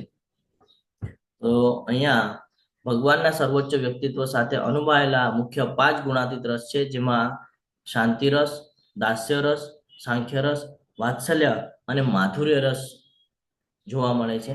શાંત રસ એટલે તટસ્થ, બરાબર. દાસ્ય રસ એટલે જયારે દાસ થાય એ કે હું તમારો દાસ છું. સાંખ્ય એટલે મિત્રતા, વાત્સલ્ય એટલે માતા પિતાનો પ્રેમ, અને માધુર્ય એટલે વૈવાહિક પ્રેમ. તો અલગ અલગ પ્રકારના જે રસ છે, આ રસ વિશે આપણે આનાથી પહેલા પણ જ્ઞાન પ્રાપ્ત કરેલું છે. અને 5 પ્રત્યક્ષ રસ ઉપરાંત 7 પરોક્ષ રસ પણ છે, જેને હાસ્ય રસ કહેવામાં આવે છે, આશ્ચર્ય, શૌર્ય, કરુણા, ગુસ્સો, આપત્તિ અને ભય તરીકે ઓળખવામાં આવે છે. તો આમાંથી જે અત્યારે 7 ગૌણ રસ છે, આ ગૌણ રસમાંથી અમુક રસ જોવા મળે છે, જેની અંદર એ ભય રસને અત્યારે અંદર જોવા મળી રહ્યા છે કે એમને આશ્ચર્ય થાય છે, અદ્ભુત વાળું, અને ભય. તો 2 નંબરનું અને 7 નંબરના જે રસ છે એ રસમાં અત્યારે અર્જુનજીની ઉપસ્થિતિ છે. અર્જુનજી વિશ્વરૂપને તેની અનુભૂતિ વ્યક્ત કરે છે કે જે જોઈ રહ્યા છે હવે પોતાના મુખથી બોલશે કે હવે શું જોઈ રહ્યા છે એની અંદર. પેલા ભગવાને કીધું કે તારે શું જોવાનું છે, હવે અર્જુનજી કહે છે કે હું શું જોઈ રહ્યો છું. એટલે આપણે સ્કૂલના અંદર બેસેલા છીએ બેન્ચ પર, અને ટીચર આપણને કહી રહ્યા છે કે જો હું બોર્ડ ઉપર તને આ સમજાવું છું, બરાબર. તો હવે એમણે સમજાવવાનું છે તો એ સમજાવ્યું. હવે એ આપણને પૂછે છે કે બોલ તો તને આમાંથી શું સમજાણું. એવી કઈ સિચ્યુએશન છે અહીંયા કે પેલા ભગવાને કહી દીધું કે અંદર તારે શું શું જોવાનું છે. હવે અર્જુનજી કહે છે કે મેં અંદર શું શું જોયું. હે ભગવાન કૃષ્ણ, હું આપના દેહમાં સર્વ દેવોને તથા અન્ય વિવિધ જીવોને એકત્રિત થયેલા જોઈ રહ્યો છું. બધા જ જીવો અને બધા જ દેવો કોઈ દિવસે એકત્ર આવે? મીટિંગ બોલાવી હોય તો પણ એકત્ર ના આવે, કારણ કે એકબીજાનું એકબીજા સાથે પટતું ન હોય. દેવી દેવતાઓમાં પણ એવી બધી સિચ્યુએશન છે, ખાલી મનુષ્યમાં નથી. દેવી દેવતાઓને પણ એવું છે કે ભાઈ એ આવે છે મીટિંગમાં, હા આવે છે, તો ભાઈ આપણે નથી જોવો મીટિંગ. આ સિચ્યુએશન છે. તો કે બધાને હું એક સાથે જોઈ રહ્યો છું દેહની અંદર, જેમાં સર્વ દેવો તથા અન્ય વિવિધ જીવો એકત્રિત થયેલા છે. કમળના આસન પર વિરાજમાન બ્રહ્માજી તેમજ શિવજી તથા સર્વ ઋષિઓ અને દિવ્ય સર્પોને જોઈ રહ્યો છું. એટલે કે અહીંયા અર્જુનજીએ શોર્ટકટમાં એક જ આન્સર આપી દીધો કે શું કીધું? બ્રહ્માજી નિર્માણ કરતા, જેની પાસે તમે નિર્માણ કરાવો છો એ, અને ડિસ્ટ્રોય કરતા, જેની પાસે તમે વિનાશ કરાવો છો એ બંને પણ તમારી અંદર હું જોઈ રહ્યો છું. અને સર્વ ઋષિઓ એટલે ઉપરનું લોક, અને દિવ્ય સર્પો એટલે નીચેનું લોક. તો ઉપરના લોક થી લઈને નીચેના લોક સુધી તમામ લોકોને હું અહીંયા જોઈ રહ્યો છું. એટલે 14 લોકનું હું દર્શન પણ કરી રહ્યો છું. અને જે મહત્વના છે બ્રહ્માજી અને શિવજી, જે આગળની પેઢી જેને ઇમ્પોર્ટન્સ આપવાની છે, એ બંને સર્જન કરતા, ડિસ્ટ્રોય કરતા, જેને ઓળખે છે બધા, તો એ પણ તમારી અંદર જ વિદ્યમાન છે, એ હું જોઈ રહ્યો છું. હે જગન્નાથ. હવે અહીંયા લેંગ્વેજ ચેન્જ થઈ રહી છે, તમે જોશો તો અર્જુનજીની. શું કે છે? હે જગન્નાથ, જગન્નાથ આખા જગતના નાથ. હે વિશ્વરૂપ, હવે વિશ્વરૂપ તરીકે સંબોધન કરે છે. આનાથી પહેલા શું શું સંબોધન કરેલું હતું? કેશવ, માધવ છે ને, મધુસૂદન, આવા નામથી સંબોધન કરેલું હતું. હવે વિરાટ સ્વરૂપ જોઈ લીધું ને, તો હવે સંબોધન કરે છે હે જગન્નાથ, હે વિશ્વરૂપ, હું આપના દેહની અંદર અનેક હસ્ત એટલે ઘણા બધા હાથો, ઉદર, મુખ તથા ચક્ષુઓને જોઈ રહ્યો છું કે જે સર્વત્ર વ્યાપ છે અને જે અનંત વિહીન છે. હું આપની અંદર અંત, મધ્ય કે આદિને જોતો નથી. કે છે આમાં તો કઈ જોવા જાઉં છું તો આ તો બધું સર્વત્ર વ્યાપ છે, મને તો કન્ફ્યુઝન વાળી સ્થિતિ નિર્માણ થઈ જશે. એ કહી તો રહ્યા છે બધું કે હું ચક્ષુને જોઉં છું, હસ્તને જોઉં છું, સર્વત્ર વ્યાપ છે, હા, અંતવિહીન છે, કોઈ દિવસે અંત દેખાતો નથી મને, એનું કઈ અંત હોય એવું કઈ લાગતું નથી મને. અને આપની અંદર હું મધ્ય, આદિ કે અંત, મધ્ય કે આદિને જોતો નથી, કે શરૂઆત, એન્ડિંગ એને નથી જોતો હું, કે પ્રલય થઈ રહ્યો છે કે સર્જન થઈ રહ્યું છે એને નથી જોતો. પણ આ જે વિરાટ છે ને, બધું વિરાટ સ્વરૂપ, એને હું જોઈ રહ્યો છું કે જેની અંદર મને જ્યાં પણ જોઉં છું મને એ જ બધું દેખાય છે. આપના સ્વરૂપનું દર્શન કરવું દુષ્કર છે. શું કે છે કે ભાઈ આ સ્વરૂપના દર્શન કરો તો પોસિબલ જ નથી, કોઈ જોઈ જ ન શકે. એટલે તો દિવ્ય નેત્ર આપ્યા છે. કારણ કે યુદ્ધના મેદાન ઉપર ઘણા બધા લોકો ઉપસ્થિત છે અને એ બધાને ન દેખાય, ખાલી એકલા અર્જુનને જ દેખાય, એટલે અર્જુનને દિવ્ય દ્રષ્ટિ આપવામાં આવી છે. આ ભગવાનની લીલા છે. સમજી રહ્યા છો? આ બહુ મહત્વનું છે. આપના સ્વરૂપનું દર્શન કરવું એ દુષ્કર છે, કારણ કે તેનું દૈદીપ્યમાન તેજ પ્રજ્વલિત અગ્નિ અથવા સૂર્યના અગાધ પ્રકાશની જેમ સર્વવ્યાપી છે. આપણે સૂર્યની સામે 2 મિનિટ પણ જોઈ નથી શકતા, 1 મિનિટ પણ જોઈ નથી શકતા. 1 મિનિટ 60 સેકન્ડ સૂર્યની સામે જોઈ નથી શકતા. 10 સેકન્ડ થાય ને તો આંખમાંથી પાણી આવવાના ચાલુ થઈ જાય. ટ્રાય કરી જોજો. 10 સેકન્ડ થાય તો આંખ ખરાબ થવા માંડે, પાણી આવવા માંડે તરત આંખમાંથી. તો અહીંયા તો વિરાટ સ્વરૂપની વાત છે. કેવી રીતે પોસિબલ છે? એની માટે તો કેટલું પરિશ્રમ કરવો પડશે, કેટલી ભક્તિ કરવી પડશે, છે ને? તો એ અહીંયા સમજાય છે આપણને કે દૈદીપ્યમાન તેજ પ્રજ્વલિત અગ્નિ અથવા સૂર્યના અગાધ પ્રકાશની જેમ સર્વવ્યાપી છે. તેમ છતાં એને શું દેખાય છે? ત્યાં મુકુટો દેખાય છે, ગદાઓ દેખાય છે, ચક્રોથી વિભૂષિત એવા તેજસ્વી સ્વરૂપનું હું દર્શન કરું છું. કે તમારે આ હાથમાં ગદા, મુકુટ તમારું ચમકી રહ્યું છે, હાથમાં સુદર્શન ચક્ર દેખાઈ રહ્યા છે, અને આવું જે તેજસ્વી વાળું સ્વરૂપ છે એના હું દર્શન કરી શકું છું. આપ જ પરમ આદ્ય જ્ઞેય તત્વ છો. શું કે છે? આદ્ય જ્ઞેય તત્વ છો, એટલે સમજવા માટે તમે જ મુખ્ય છો. આપ જ આ સમગ્ર બ્રહ્માંડના અંતિમ આશ્ચર્ય રૂપ આશ્રય છો, એટલે તમે જ બધાના પાલન કરતા છો. અને આપ જ અવ્યય તથા પુરાણ પુરુષ છો. કોઈ પણ પુરાણનું જો તમે અધ્યયન કરશો તો એમાં તમને એન્ડ પોઈન્ટ ભગવાન કૃષ્ણ જ મળશે, એ તમે જ છો. એ હવે અહીંયા પોતાનું સ્ટેટમેન્ટ મૂકી રહ્યા છે કે આપ જ સનાતન ધર્મના પાલક પુરુષોત્તમ પરમેશ્વર છો. આ મારો મત છે. આનાથી પહેલા ઋષિએ એમને જ્ઞાન આપેલું હતું કે ભાઈ કૃષ્ણ મહત્વના છે, કૃષ્ણ મેન છે, કૃષ્ણ મેન છે. તો અર્જુને ખાલી સાંભળી લીધેલું હતું. હવે ભગવાને પણ દર્શન કરાવી દીધા કે હું જ છું. તમે કોઈ શાસ્ત્ર બીજા વાંચશો અથવા તો બીજા જે પંથના લોકો છે એ લોકોનું વાંચશો તો કહે છે કે હું ભગવાનનો દૂત છું. એવી રીતે એમાં ઉલ્લેખ છે કે હું ભગવાનનો બાળક છું, દૂત છું, એવી રીતે કહેવામાં આવે છે. પણ આપણા ભગવદ્ ગીતાની અંદર ભગવાન ક્લિયર કટ કહે છે કે ભાઈ હું છું, હું કૃષ્ણ છું, હું ભગવાન છું, મારી ભક્તિ કરવાની છે તારે, આ બધું મારા દ્વારા છે. એક ખાલી ભગવદ્ ગીતાની અંદર સ્ટેટમેન્ટ છે. એટલે હિન્દુ પુરાણની અંદર સ્ટેટમેન્ટ છે. બાકી કોઈ બીજા જે પંથના લોકો છે એ લોકોમાં આવી રીતે કોઈ સ્ટેટમેન્ટ આપતું નથી. તો એ જ હવે અર્જુનજી અહીંયા કહે છે. અર્જુનજી જયારે ભગવાનનું જોઈ જાય છે, ભગવાન કહેતા હતા કે ભાઈ મારા દ્વારા જ છે, મારા દ્વારા જ છે. તો અર્જુનજીને ક્લિયરન્સ નહોતો એટલો બધો પણ એ કે છે સામે કે છે હા હવે મારો મોહ દૂર થઈ ગયો. તમે મને કીધું ને એકવાર તો મોહ દૂર. તો ભગવાન ક્યારે બતાડે છે? જ્યારે મોહ દૂર થઈ જાય છે ત્યારે. આ વિરાટ સ્વરૂપના દર્શન ક્યારે કરાવે છે? જ્યારે અર્જુનજી સ્ટેટમેન્ટ આપે છે કે મારો મોહ હવે દૂર થઈ ગયો છે, તો ભગવાન વિરાટ સ્વરૂપના દર્શન કરાવી રહ્યા છે. સેમ એજ આપણે ભૌતિક જગતની અંદર આ જ ફોર્મ્યુલા યાદ રાખવાનો છે કે ભગવાનને જ્યાં સુધી તમે કહેશો કે મને એક વસ્તુ જોઈએ છે, વસ્તુ જોઈએ છે, વસ્તુ જોઈએ છે, ત્યાં સુધી તમને વસ્તુ નહીં મળે. જે દિવસે તમે એનો મોહ છોડી દેશો કે હા મને હવે આનો મોહ છૂટી ગયો છે, એ દિવસે ભગવાન વસ્તુ લાવીને તમારી સામે આંખની સામે મૂકી દેશે કે લે તું નથી માંગતો ને મારી આગળ થોડા સમય પહેલા લે. પછી ત્યારે તમે કહેશો કે જ્યારે જોઈતું હતું ત્યારે ન મળ્યું, હવે નથી એની ઈચ્છા તો સામે આંખની સામે આવીને ઉભું રહ્યું છે. થાય છે કે નહીં આવું? હરે કૃષ્ણ. આવી સિચ્યુએશન થઈ છે કે નહીં તમારી સાથે કે જ્યારે તમને જોઈતું હતું ત્યારે નથી મળ્યું અને હવે જ્યારે એનો મોહ છૂટી ગયો છે તો હવે એ આંખોની સામે લાવીને મૂકી દીધું છે? હરે કૃષ્ણ. હા પ્રભુજી.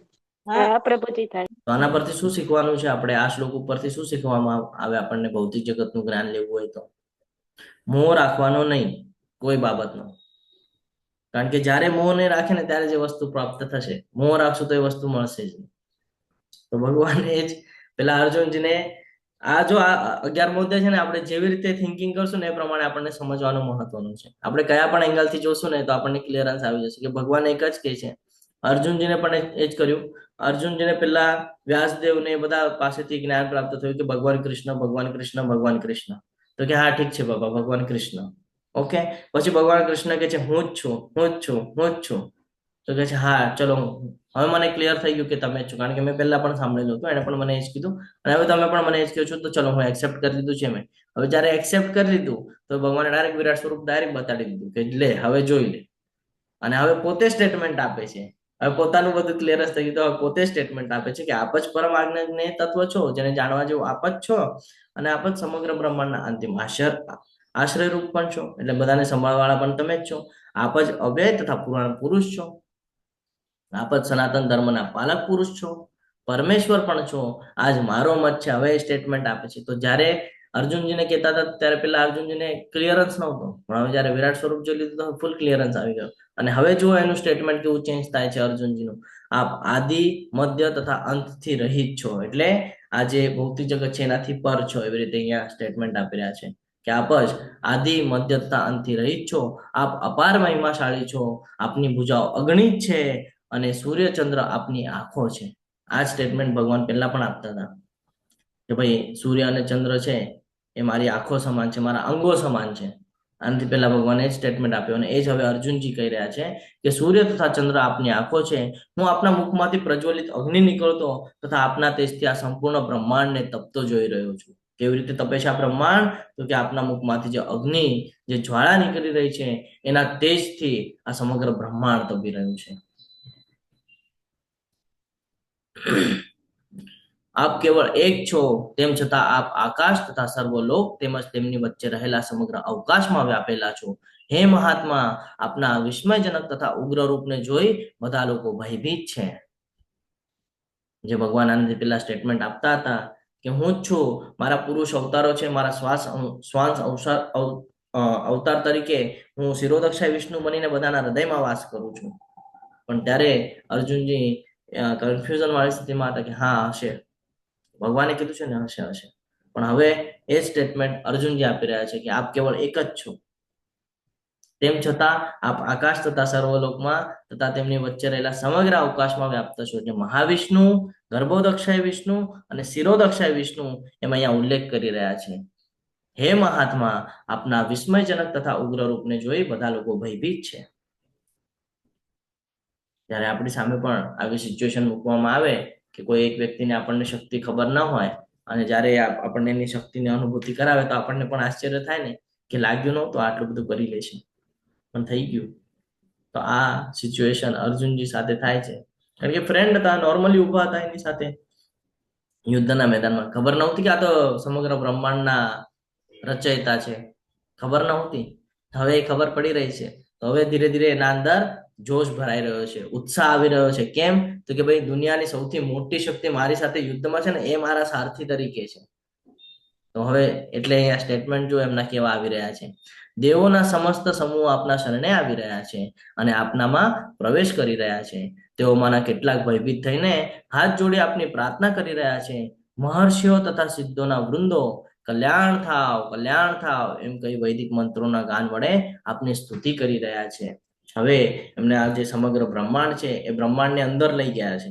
એ બ્રહ્માંડની અંદરનું જે ચિત્ર છે ને એ બતાડી રહ્યા છે. તો એમાં શું થઈ રહ્યું છે? તો ઘણા બધા લોકો જોઈને ભયભીત છે. હવે જે લોકો રજોગુણ તમોગુણમાં હશે તો ઓબ્વિયસલી લોકો ડરવાના છે. એ લોકો ભગવાનને સમજી નહીં શકે, કારણ કે ભગવાનને સમજવા માટે ભક્તિ ઇમ્પોર્ટન્ટ છે, શુદ્ધ સત્વતા ઇમ્પોર્ટન્ટ છે. હવે નથી એટલે લોકો ભયભીત થઈ રહ્યા છે. અને શું કરે છે? તો કે પ્રાર્થના કરી રહ્યા છે. મહર્ષિ તથા સિદ્ધો વૃંદો, એટલે જેમણે સિદ્ધિ પ્રાપ્ત કરી છે એ, અને જે મહર્ષિ છે, બરાબર, રાજા પ્લસ ઋષિ, તો એ જે મહર્ષિ લોકો છે એ લોકો શું કે છે? કલ્યાણ થાવ એમ કહીને વૈદિક મંત્રોના ગાન વડે આપની સ્તુતિ કરી રહ્યા છે.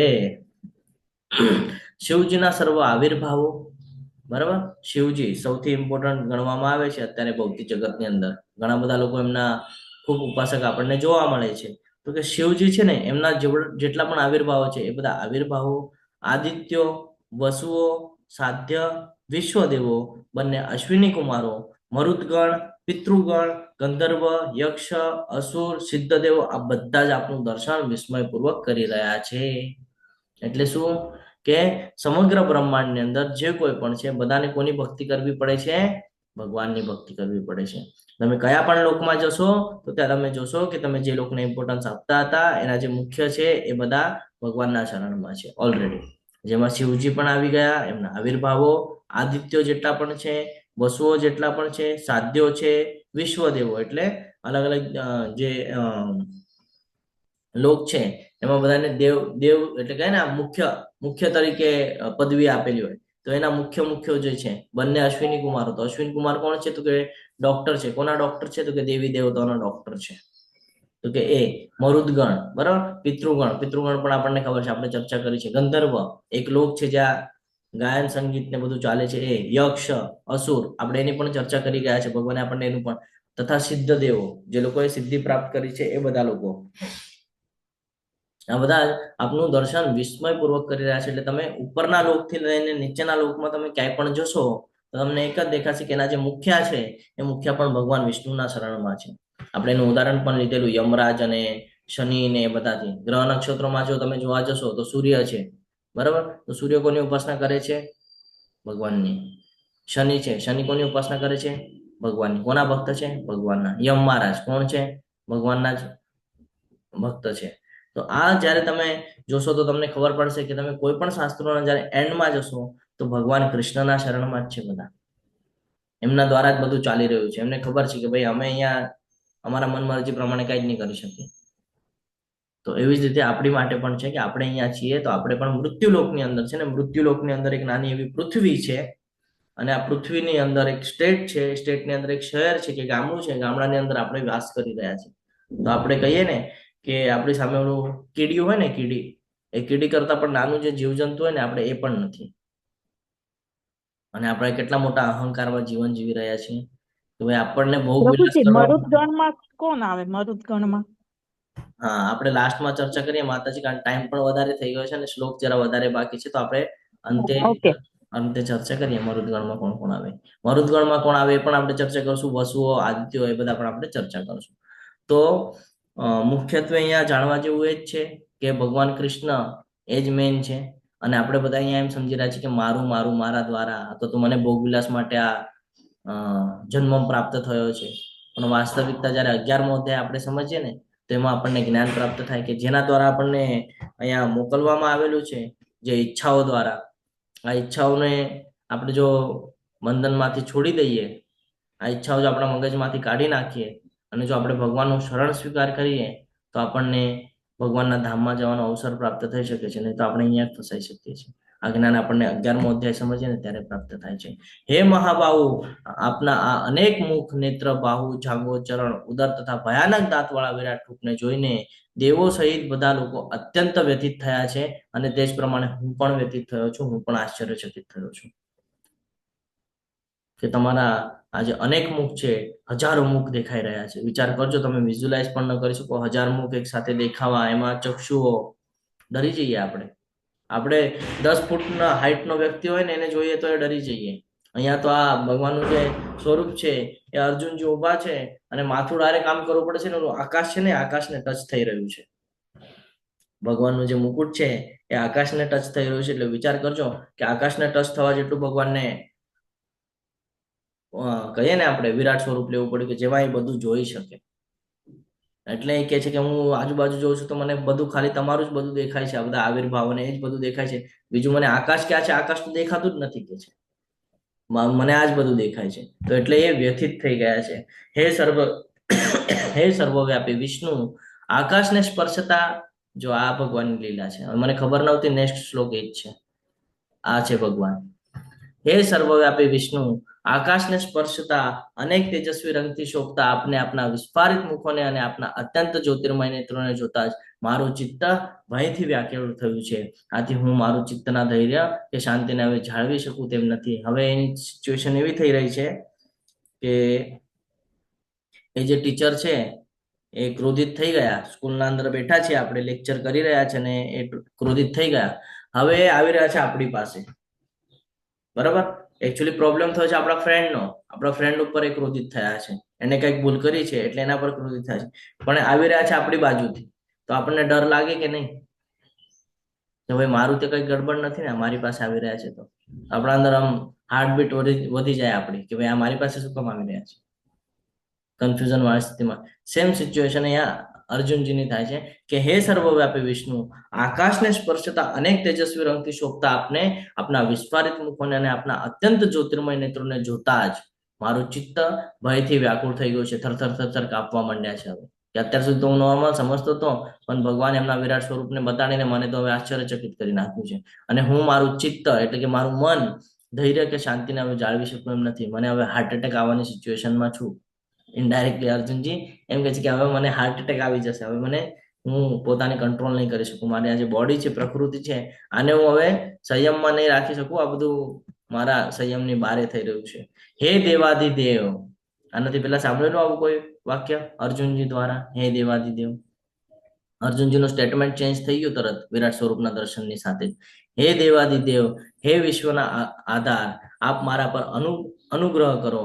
હું આ પ્રમાણે આપના પ્રલય ગ્રીસમાં મુખોને તથા વિકરાળ દાંતોને જોઈને સંતુલન જાળવી શકતો નથી. હું ચારે બાજુથી મૂંઝાઈ ગયો છું. ફૂલ કન્ફ્યુઝન વાળી સ્થિતિમાં આવી ગયા છે કે જ્યારે એમના વિરાટ સ્વરૂપના દર્શન કરી લે છે તો હાહાકાર થઈ જાય ને, એવી રીતે અર્જુનજીની કઈક સ્થિતિ થઈ ગઈ છે કે મારાથી કેટલી મોટી ભૂલ થઈ ગઈ કે મારી સાથે દુનિયાની સૌથી મોટી શક્તિ હતી, સમગ્ર બ્રહ્માંડની શક્તિ મારી સાથે હતી, પણ હું એને સમજી ન શક્યો. અને હવે જ્યારે હું આ બધું જોઉં છું હવે મને ચિંતા થાય છે. હવે હું ડરી રહ્યો છું. ચિંતા શેની થાય છે? તો કે ભાઈ મારાથી તો ઘણી બધી ભૂલ થઈ છે, એની ચિંતા થાય છે. અંદર હર્ષ પણ છે, ખુશ પણ છે કે ભાઈ દુનિયાની સૌથી મોટી શક્તિ મારી આગળ છે, અને ચિંતા પણ છે કે ભાઈ મેં ન બોલવા જેવા ઘણા બધા બોલ્યા છે.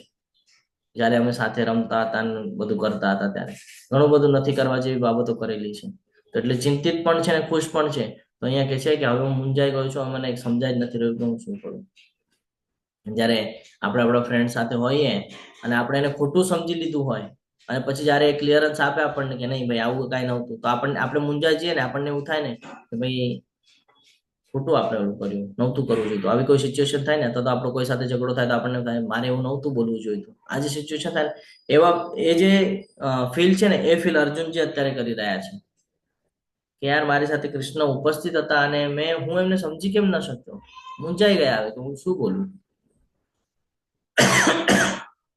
ડરી ગયા છે, ડરવાળી સ્થિતિમાં છે. ધૃતરાષ્ટ્રના બધા પુત્રો પોતાના સર્વ સહાયક રાજાઓ સહિત તથા ભીષ્મ, દ્રોણ, કર્ણ તેમજ અમારા મુખ્ય યોદ્ધાઓ પણ આપના વિકરાળ મુખોમાં પ્રવેશ કરી રહ્યા છે. તેમના કેટલાક મસ્તકોને તો હું આપના દાંતોની વચ્ચે ચૂર્ણ થયેલા જોઈ રહ્યો છું. અહીંયા ભવિષ્ય જોઈ રહ્યા છે. ભગવાન એને કીધેલું ને કે તું વર્તમાન અને ભવિષ્ય પણ એમાં જોઈ શકે છે. તો અર્જુનજી ભવિષ્ય પણ જોઈ રહ્યા છે. ભગવાન ભવિષ્ય બતાડી રહ્યા છે કે તું યુદ્ધ કરવાની ના પાડતો હતો ને, તો અત્યારે મૂંઝાઈ ગયો છે, તું યુદ્ધ કરવાની ના પાડતો હતો મને કે ભાઈ મારે યુદ્ધ નથી કરવું, મારી પાસે 5 કારણો છે કે મારે યુદ્ધ નથી કરવું. તો લે ભવિષ્ય પણ જોઈ લે હવે તું. તો ભવિષ્ય બતાડે છે કે ધૃતરાષ્ટ્ર અને એના બધા પુત્રો જેટલા પણ છે એમાં આ લોકોના રાજાઓ પણ છે જેની અંદર ભીષ્મ પિતામહ, દ્રોણાચાર્ય, કર્ણ તેમજ અમારા મુખ્ય યોદ્ધા એટલે કે અર્જુનજીના મુખ્ય યોદ્ધાઓ પણ આપના વિકરાળ મુખમાં પ્રવેશ કરી રહ્યા છે. તે કાળ બતાડી રહ્યા છે, સમયની જે વાત કરી રહ્યા છે ને એ બતાડી રહ્યા છે, ભવિષ્ય બતાડી રહ્યા છે કે જો તું નહીં મારે તો આ બધાને મેં ઓલરેડી મારી નાખ્યા છે. ભવિષ્ય બતાડે છે આ બધા મારા મુખની અંદર જાય છે એનો અર્થ શું કે મેં આ લોકોને મારી નાખ્યા છે. એટલે આપણે પણ જીવનની અંદર આ વાત ધ્યાનમાં રાખવાની છે કે આ બધું ભગવાનનું સ્ટ્રક્ચર છે, ભગવાને કરેલું છે, આપણે બધા નિમિત્ત માત્ર છે. અર્જુનજી પણ યુદ્ધના અંદર નિમિત્ત માત્ર છે. અર્જુનજી જો ન મારત તો ભગવાને ઓલરેડી લોકોને મારી નાખ્યા હતા. અર્જુનને નિમિત્ત બનાવેલું છે કે આ યુદ્ધ થાય જેનાથી લોકોને ખબર પડે કે ધર્મનું યુદ્ધ છે, ધર્મનો વિજય થયો છે. શું કામ થયો તો આવી રીતેની સિચ્યુએશન થઈ. આ એક સ્ટોરી બની અને સ્ટોરી અનુસાર આપ લોકો સમજી શકે એટલે ભગવાને આ બધી કળાઓ કરેલી છે. સેમ આપણી માટે લાગુ થાય છે. સેમ આપણી માટે લાગુ થાય છે કે આપણે પણ નિમિત્ત માત્ર છીએ, પણ આપણે જો વ્યવસ્થિત રીતે પોતાનું જીવન નહીં વ્યતીત કરીએ તો આપણું પણ પતન નિશ્ચિત છે. આપણે પણ આજે નહીં તો કાલે એક દિવસ ભગવાનના મુખમાં આવી રીતે જવાનું છે. કારણ કે ભગવાનની અંદર જ આ સમગ્ર બ્રહ્માંડ છે, જેની અંદર આ 14 લોક છે. તો આપણે પણ બધા એક દિવસ જવાનું છે. હવે ડિપેન્ડ કરે છે કે આપણે ભક્તિ કરીને જવાનું છે કે ભાઈ આ ભૌતિક જગતની અંદરના જે સંસાધનો છે એનો ભોગ લઈને આપણે જવાનું છે. બે માર્ગ આપણી પાસે પણ ઉપસ્થિત છે, એક ભૌતિક જગત સાથેનો અને એક આધ્યાત્મિક જગતનો. આપણા ઉપર ડિપેન્ડ છે આપણે શું સિલેક્ટ કરીએ છીએ. તો ભગવાન અહીંયા ભવિષ્ય પણ બતાડે છે કે જો તું યુદ્ધ નહીં કરત, જો તું યુદ્ધમાં ઇન્ટરેસ્ટ ન રાખત તો પણ મેં આ બધાને મારી જ નાખ્યા હતા. એટલે તારે તારું કર્તવ્ય કર્મ કરવાનું છે. કારણ કે હું તને કહું છું તો સેમ ભગવદ્ ગીતાની અંદર ભગવાન આપણને કહે છે કે તારે તારું જીવન જીવવાનું છે, તારે સંન્યાસ નથી લેવાનું. તું જ્યાં છે ત્યાંથી જ તારે ભક્તિ કરવાની છે. જો તું ભક્તિ નહીં કરે તો તારું પતન નિશ્ચિત છે. તો ભગવાન ભવિષ્ય બતાડે છે, સમય બતાડે છે. તો આપણે આ સમયની સાથે સમજવાનું છે કે આપણી માટે પણ આ બધું બહુ મહત્વનું છે. આપણે નિમિત્ત માત્ર છે. જો આપણે અત્યારે તમારી સાથે હું ક્લાસ કરી રહ્યો છું તો હું નિમિત્ત માત્ર છું કે હું તમારી સાથે આ બધી ચર્ચા કરી રહ્યો છું. સમજી રહ્યા છો?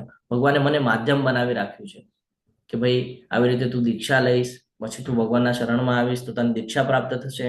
દીક્ષા લઈશ તો તને આવી રીતે ક્લાસ લેવાનો મોકો મળશે. અને આવી રીતે તું સતત મારી સાથે સંકળાયેલો રહીશ.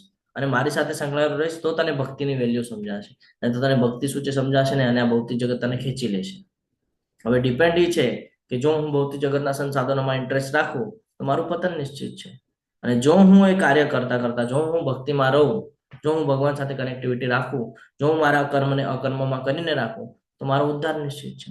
તો ભગવાન આ જ સમજાવે છે અર્જુનને પણ કે જો તારું કર્મ મારી સાથે જોડેલું હશે તો તું બચી જાય, પણ જો તું કર્મ કરવાની ના પાડીશ તો તું નહીં કરે તો એવું નથી કે મારું કઈ નુકસાન થશે. મેં ઓલરેડી એ કર્મ કરી નાખ્યું છે. ભગવાન કહે છે તું ખાલી નિમિત્ત માત્ર છે. હવે તું વિચાર કર કે તારે મારું સાધન બનવું છે કે તારે પોતાનું પતન કરવું છે.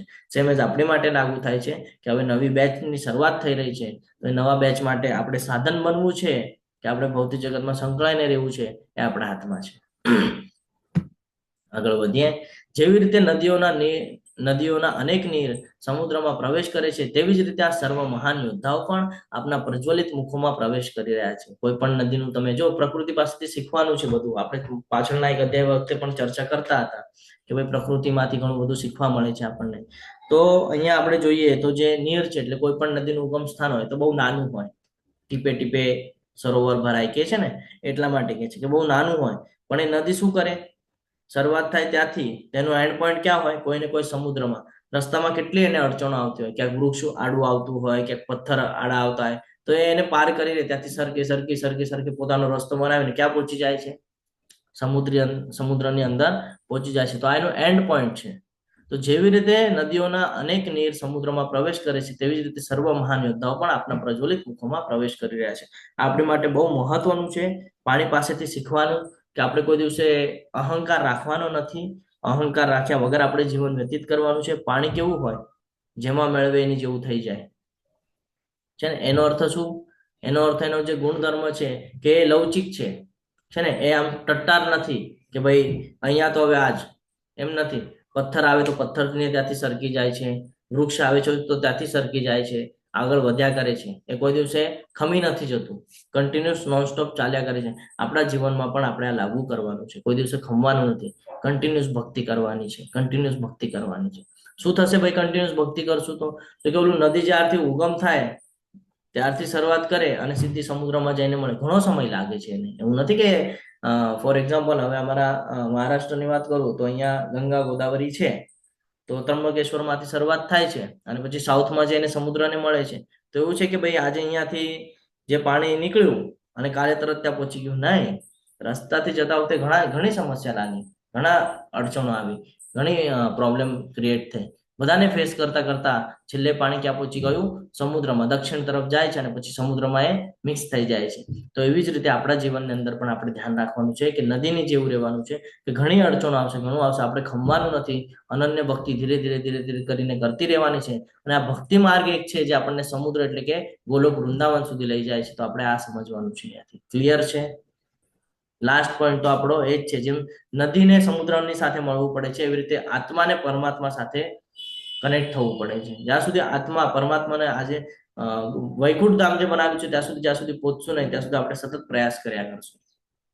સતત આપણને એક જગ્યાએથી બીજી જગ્યાએ પ્રયાસ કરવો પડે છે. તો એ પ્રયાસ ન કરવો પડે એની માટે આ નદીનું ઉદાહરણ ધ્યાન રાખવાનું છે. અને અનન્ય ભક્તિ, નદી એટલે શું? અનન્ય ભક્તિ. કે સ્ટાર્ટ કર્યું ત્યારથી જ્યાં સુધી એન્ડ નથી મળતું, જ્યાં સુધી સમુદ્રને નથી મળતા ત્યાં સુધી કન્ટિન્યુઅસ ધીરે ધીરે ધીરે ધીરે કરવાની છે. સમસ્યા ઘણી આવશે, ઘણા લોકો તમને ના પાડશે, ઘણા લોકો તમારા વિરુદ્ધમાં જશે. જેવી રીતે આ નદી જ્યારે પાણી જાય છે નદીનું, તો વૃક્ષ, પથ્થર, પર્વત બધું વચ્ચે લાગે છે, પણ એ કોઈની સાથે કહીએ ને કે આપણે કન્વર્સેશન કરતી નથી નદી, કે ભાઈ તું શું કામ મારા આડે આવે છે? નહીં, નથી કરતી. એને એનો માર્ગ કાઢે છે અને નીકળી જાય છે. સેમ આપણી માટે લાગુ થાય છે. આપણે આ બધું જ્ઞાન અર્જિત કરીએ છીએ, આપણે પણ આપણો માર્ગ ગોતવાનો છે અને કન્ટિન્યુઅસ ભક્તિ કરી ને શાંત ઓલાથી સમુદ્રમાં જવાનું છે. જ્યારે નદી હોય છે ત્યારે શાંત હોય છે, પણ એ જ નદીનું પાણી જ્યારે સમુદ્રમાં મિક્સ થાય છે તો કેવા ઉછાળા મારે છે. જોયું છે ને? સમુદ્ર કેટલા મોટા મોટા ઉછાળા મારતા, કેટલા મોટા મોટા મોજા હોય. આ સમજવાનું છે આપણે, કે જ્યાં સુધી આપણે એન્ડ પોઈન્ટ પર પહોંચતા નથી ત્યાં સુધી આપણે સંયમ બનાવીને રાખવાનો છે કે હજી આપણું ડેસ્ટિનેશન આવ્યું નથી, હજી એને સમય છે, તો આપણે કન્ટિન્યુઅસ અનન્ય ભક્તિ કરવી જરૂરી છે. અને આ જ ભૌતિક જગતની અંદર પણ લાગુ થાય છે. જ્યાં સુધી આપણને સક્સેસ પ્રાપ્ત નથી થઈ જતું ત્યાં સુધી શાંતિથી આપણા વર્ક ઉપર ફોકસ રહેવું બહુ જરૂરી છે, જ્યાં સુધી એન્ડ પોઈન્ટ નથી મળતો. એટલા માટે ભગવદ્ ગીતાને જીવનમાં ઉતારવી એટલા માટે જરૂરી છે. જેવી રીતે ફુદા પોતાના વિનાશ માટે સળગતા અગ્નિમાં કૂદી પડે છે, તેમજ હું બધા લોકોને પૂરા વેગથી આપના મુખમાં પ્રવેશ કરતા જોઈ રહ્યો છું. કે છે કે જેવી રીતે આપણે ફુદાની ચર્ચા કરેલી છે કે વરસાદના સિઝનમાં આપણે મોસ્ટલી જોઈએ ઘરની બહાર જે સ્ટ્રીટ લાઇટ હોય, રસ્તા પરની લાઇટ હોય, એ લાઇટમાં જઈને એ ત્યાં ચીપકી જાય અને પછી બળીને ભસ્મ થઈ જાય. તો સેમ એજ જેવી રીતે ફુદા પોતાના વિનાશ માટે જ સળગતા અગ્નિમાં કૂદી પડે છે, તેમજ હું બધા લોકોને પૂરા વેગથી આપના મુખમાં પ્રવેશ કરતા જોઈ રહ્યો છું. એટલે ભવિષ્ય જોઈ રહ્યા છે, કાળ જોઈ રહ્યા છે કે ભાઈ કેવી રીતે બધાનો વિનાશ થાય છે. જેણે સારું કર્યું છે એનું સારું થાય છે, જેણે ખરાબ કર્યું છે એનું ખરાબ થતા અહીંયા જોઈ રહ્યા છે. હે વિષ્ણુ, હું જોઈ રહ્યો છું કે આપ પ્રજ્વલિત મુખોથી બધી જ દિશાઓના લોકોને ગળી જઈ રહ્યા છો. સમગ્ર બ્રહ્માંડને આપના તેજથી આવૃત્ત કરી અતિશય દાહક એવા ભયંકર રૂપે આપ વ્યક્ત થાવ છો. ભગવાન કહે છે હું શાંત પણ છું અને હું વિરાટ સ્વરૂપની અંદર વિકરાળ સ્વરૂપ પણ ધારણ કરી શકું છું. તો એ જ અહીંયા ઉલ્લેખ કરી રહ્યા છે અર્જુનજી કે હે વિષ્ણુ, હું જોઈ રહ્યો છું કે આપ પ્રજ્વલિત મુખોથી બધી જ દિશાઓના લોકોને ગળી રહ્યા છો. અલગ અલગ જગ્યાએથી, અલગ અલગ બ્રહ્માંડમાંથી જે આ સિચ્યુએશન દેખાય છે એ અહીંયા ઉલ્લેખ કરી રહ્યા છે કે અલગ અલગ બ્રહ્માંડની અંદર આ બધા આપના મુખમાં જતા મને દેખાઈ રહ્યા છે. એટલે શું છે કે બધાનો વિનાશ નિશ્ચિત છે. તો સમગ્ર બ્રહ્માંડને આપના તેજથી આવૃત્ત કરી અતિશય દાહક એવા ભયંકર રૂપે આપ વ્યક્ત થાવ છો. આનાથી પહેલા ભગવાને આવી રીતે કોઈનું દર્શન કરાવ્યા નહોતા વિરાટ સ્વરૂપના. તો અર્જુનજીને માધ્યમ બનાવ્યું કે હું તને વિરાટ સ્વરૂપના દર્શન કરાવું, જેથી આગળના જે પેઢી છે એમ સમજી શકે. અને જ્યારે વિઝ્યુલાઇઝ કરશે, જ્યારે આ ચર્ચા કરશે 11મા અધ્યાયની, તો એ લોકો મનમાં ને મનમાં વિઝ્યુલાઇઝ કરશે કે ભાઈ કેવી રીતે આ બધું દ્રશ્યમાન હશે. અને ત્યારે એ લોકોને ક્લિયરન્સ થશે કે મારે કોની ભક્તિ કરવાની છે. હે દેવાદિદેવ, આવા ઉગ્ર રૂપધારી આપ કોણ છો તે મને કૃપા કરીને કહો. હું આપને નમસ્કાર કરું છું. કૃપા કરી આપ મારી ઉપર પ્રસન્ન થાવ. આપ આદ્ય ભગવાન છો. હું આપના વિશે જાણવા ઈચ્છું છું, કારણ કે હું આપને આ લીલા પ્રવૃત્તિ બાબતથી અજાણ છું. અર્જુનજી કહે છે મને તમારી આ લીલા જ નહોતી ખબર, હું અજાણ છું, મને જાણવું છે આપ આદ્ય ભગવાન છો. હવે સ્ટેટમેન્ટમાં અર્જુનજી કહે છે, અત્યાર સુધી અર્જુનજી એવી રીતે કીધું નહોતું કે હા તમે ભગવાન છો. અર્જુનજી ખાલી જ્ઞાન અર્જિત કરતા હતા. પણ જ્યારે વિરાટ સ્વરૂપના દર્શન કરાવી દીધા તો હવે એ કહે છે કે આપ ઉગ્ર રૂપધારી કોણ છો. ભગવાનને એટલા જ તે દર્શન કરાવી રહ્યા છે કે ભગવાન ક્યારેક શાંત સ્વભાવમાં પણ છે, ક્યારેક ઉગ્ર સ્વભાવમાં પણ છે. અત્યાર સુધી અર્જુનજી સાથે જ્ઞાન વેચી રહ્યા હતા તો બહુ શાંત સ્વભાવમાં હતા, સમજાવી રહ્યા હતા એક ગુરુ શિષ્યની જેમ. અને હવે તો કે હવે પ્રિન્સિપલ જેવું સિચ્યુએશન ધારણ કરી લીધું એમને, કે બતાડી દીધું કે ભાઈ આ મારી શક્તિ છે, પાવર છે મારી પાસે, આ સમગ્ર બ્રહ્માંડનો નિર્ણાયક જ હું છું. હવે અર્જુનજી કન્ફ્યુઝન વાળી સ્થિતિમાં એટલા માટે છે કે એક તો મારી સાથે આટલી મોટી શક્તિ હતી ને હું સમજી ન શક્યો, અને હું એને ના પાડતો હતો કે ભાઈ યુદ્ધ નથી કરવું. જ્યારે કે ભગવાને બતાડી દીધું કે નિમિત્ત માત્ર છું. અર્જુનજીને હવે ક્લિયર થાય છે કે ભાઈ હા હું તો નિમિત્ત માત્ર છું. હવે અર્જુનજી શું કહે છે, હવે નતમસ્તક થઈ રહ્યા છે અને હવે કહી રહ્યા છે કે તમે મારી ઉપર પ્રસન્ન થાઓ. મેં ઘણી બધી ભૂલ કરેલી છે પણ હવે તમે મારી ઉપર પ્રસન્ન થાઓ અને તમે જ ભગવાન છો, હું તમારા વિશે હજી જાણવા ઈચ્છું છું. આનાથી પહેલા 10મા અધ્યાયમાં ભગવાનને કહેતા હતા કે મને હજી જાણવું છે. હવે 11મા અધ્યાયમાં પણ કહી રહ્યા છે કે મને હજી જાણવું છે, કારણ કે હું તમારી લીલા પ્રવૃત્તિની બાબતથી અજાણ છું. મને તમારી આ જે લીલા પ્રવૃત્તિઓ છે એનું જ્ઞાન જ નહોતું, હું અજાણ હતો, મને ખબર જ નહોતી. તો હવે તમે મને એ ક્લિયર કરો. અર્જુન ભારે ડરથી બે પ્રશ્નો પૂછે છે, તમે કોણ છો અને તમારો હેતુ શું છે? અર્જુન આ પ્રશ્ન શા માટે પૂછે છે? એનું કારણ છે કે અર્જુને કૃષ્ણને તેમના મિત્ર અને ભગવાનના સર્વોચ્ચ વ્યક્તિત્વ તરીકે જાણતા હતા, પરંતુ કૃષ્ણ દ્વારા પ્રદર્શિત વિવિધ સ્વરૂપોથી તેઓ મૂંઝાયા હતા. અત્યાર સુધી ખબર નહોતી, પણ હવે જ્યારે જોયું તો ખબર પડી કે ભાઈ ભગવાન કૃષ્ણ સમગ્ર સૃષ્ટિના સર્જન કરતા છે અને એ મારી સાથે ઉપસ્થિત છે. તો મૂંઝાયેલા પણ છે, ડરેલા પણ છે અને ખુશ પણ છે. એક જ શરીરની અંદર 3 સિચ્યુએશન છે એમના. મૂંઝાયેલા પણ છે, ખુશ પણ છે અને ડરેલા પણ છે. ખુશ એટલા માટે છે કે આટલી મોટી શક્તિ એની સાથે છે. ડરેલા એટલા માટે છે કે કારણ કે એમને સમજી ન શક્યા ભગવાન જે કહેતા હતા એ. અને મૂંઝાયેલા એટલા માટે છે કે જ્યારે એમની સાથે જીવન વ્યતીત કરી રહ્યા હતા ત્યારે ન બોલવા જેવા ઘણા બધા વેણે એમને બોલેલા છે. તો એક જ સમયે 3 સિચ્યુએશનની અંદર અર્જુનજી અત્યારે રહેલા છે. આપણે સમયના અભાવના કારણે અહીંયા વિરામ લઈએ છીએ. અડધો જે અધ્યાય છે એ આપણે આવતીકાલે લઈશું. તમે બધાએ ખૂબ શાંતિપૂર્વક મને સાંભળ્યો એટલે તમારા બધાનો ખૂબ ખૂબ આભાર વ્યક્ત કરું છું. આ સાથે આપણો અધ્યાય અહીંયા વિરામ કરીએ છીએ. વાંછા કલ્પતરુભ્યશ્ચ કૃપા સિંધુભ્ય એવ ચ પતિતાનાં પાવનેભ્યો વૈષ્ણવેભ્યો નમો નમઃ. અનંત કોટી વૈષ્ણવ વૃંદ કી જય, ભગવદ ગીતા કી જય, શ્રી પ્રભુપાદ કી જય, સદગુરુદેવ કી જય. હરે કૃષ્ણ કૃષ્ણ કૃષ્ણ હરે હરે, હરે રામ રામ રામ હરે હરે. હરે કૃષ્ણ. સર્વને દંડવત પ્રણામ. હરે કૃષ્ણ પ્રભુજી, દંડવત પ્રણામ. હરે કૃષ્ણ. હરે કૃષ્ણ પ્રભુજી. તમને બધાને વિનંતી છે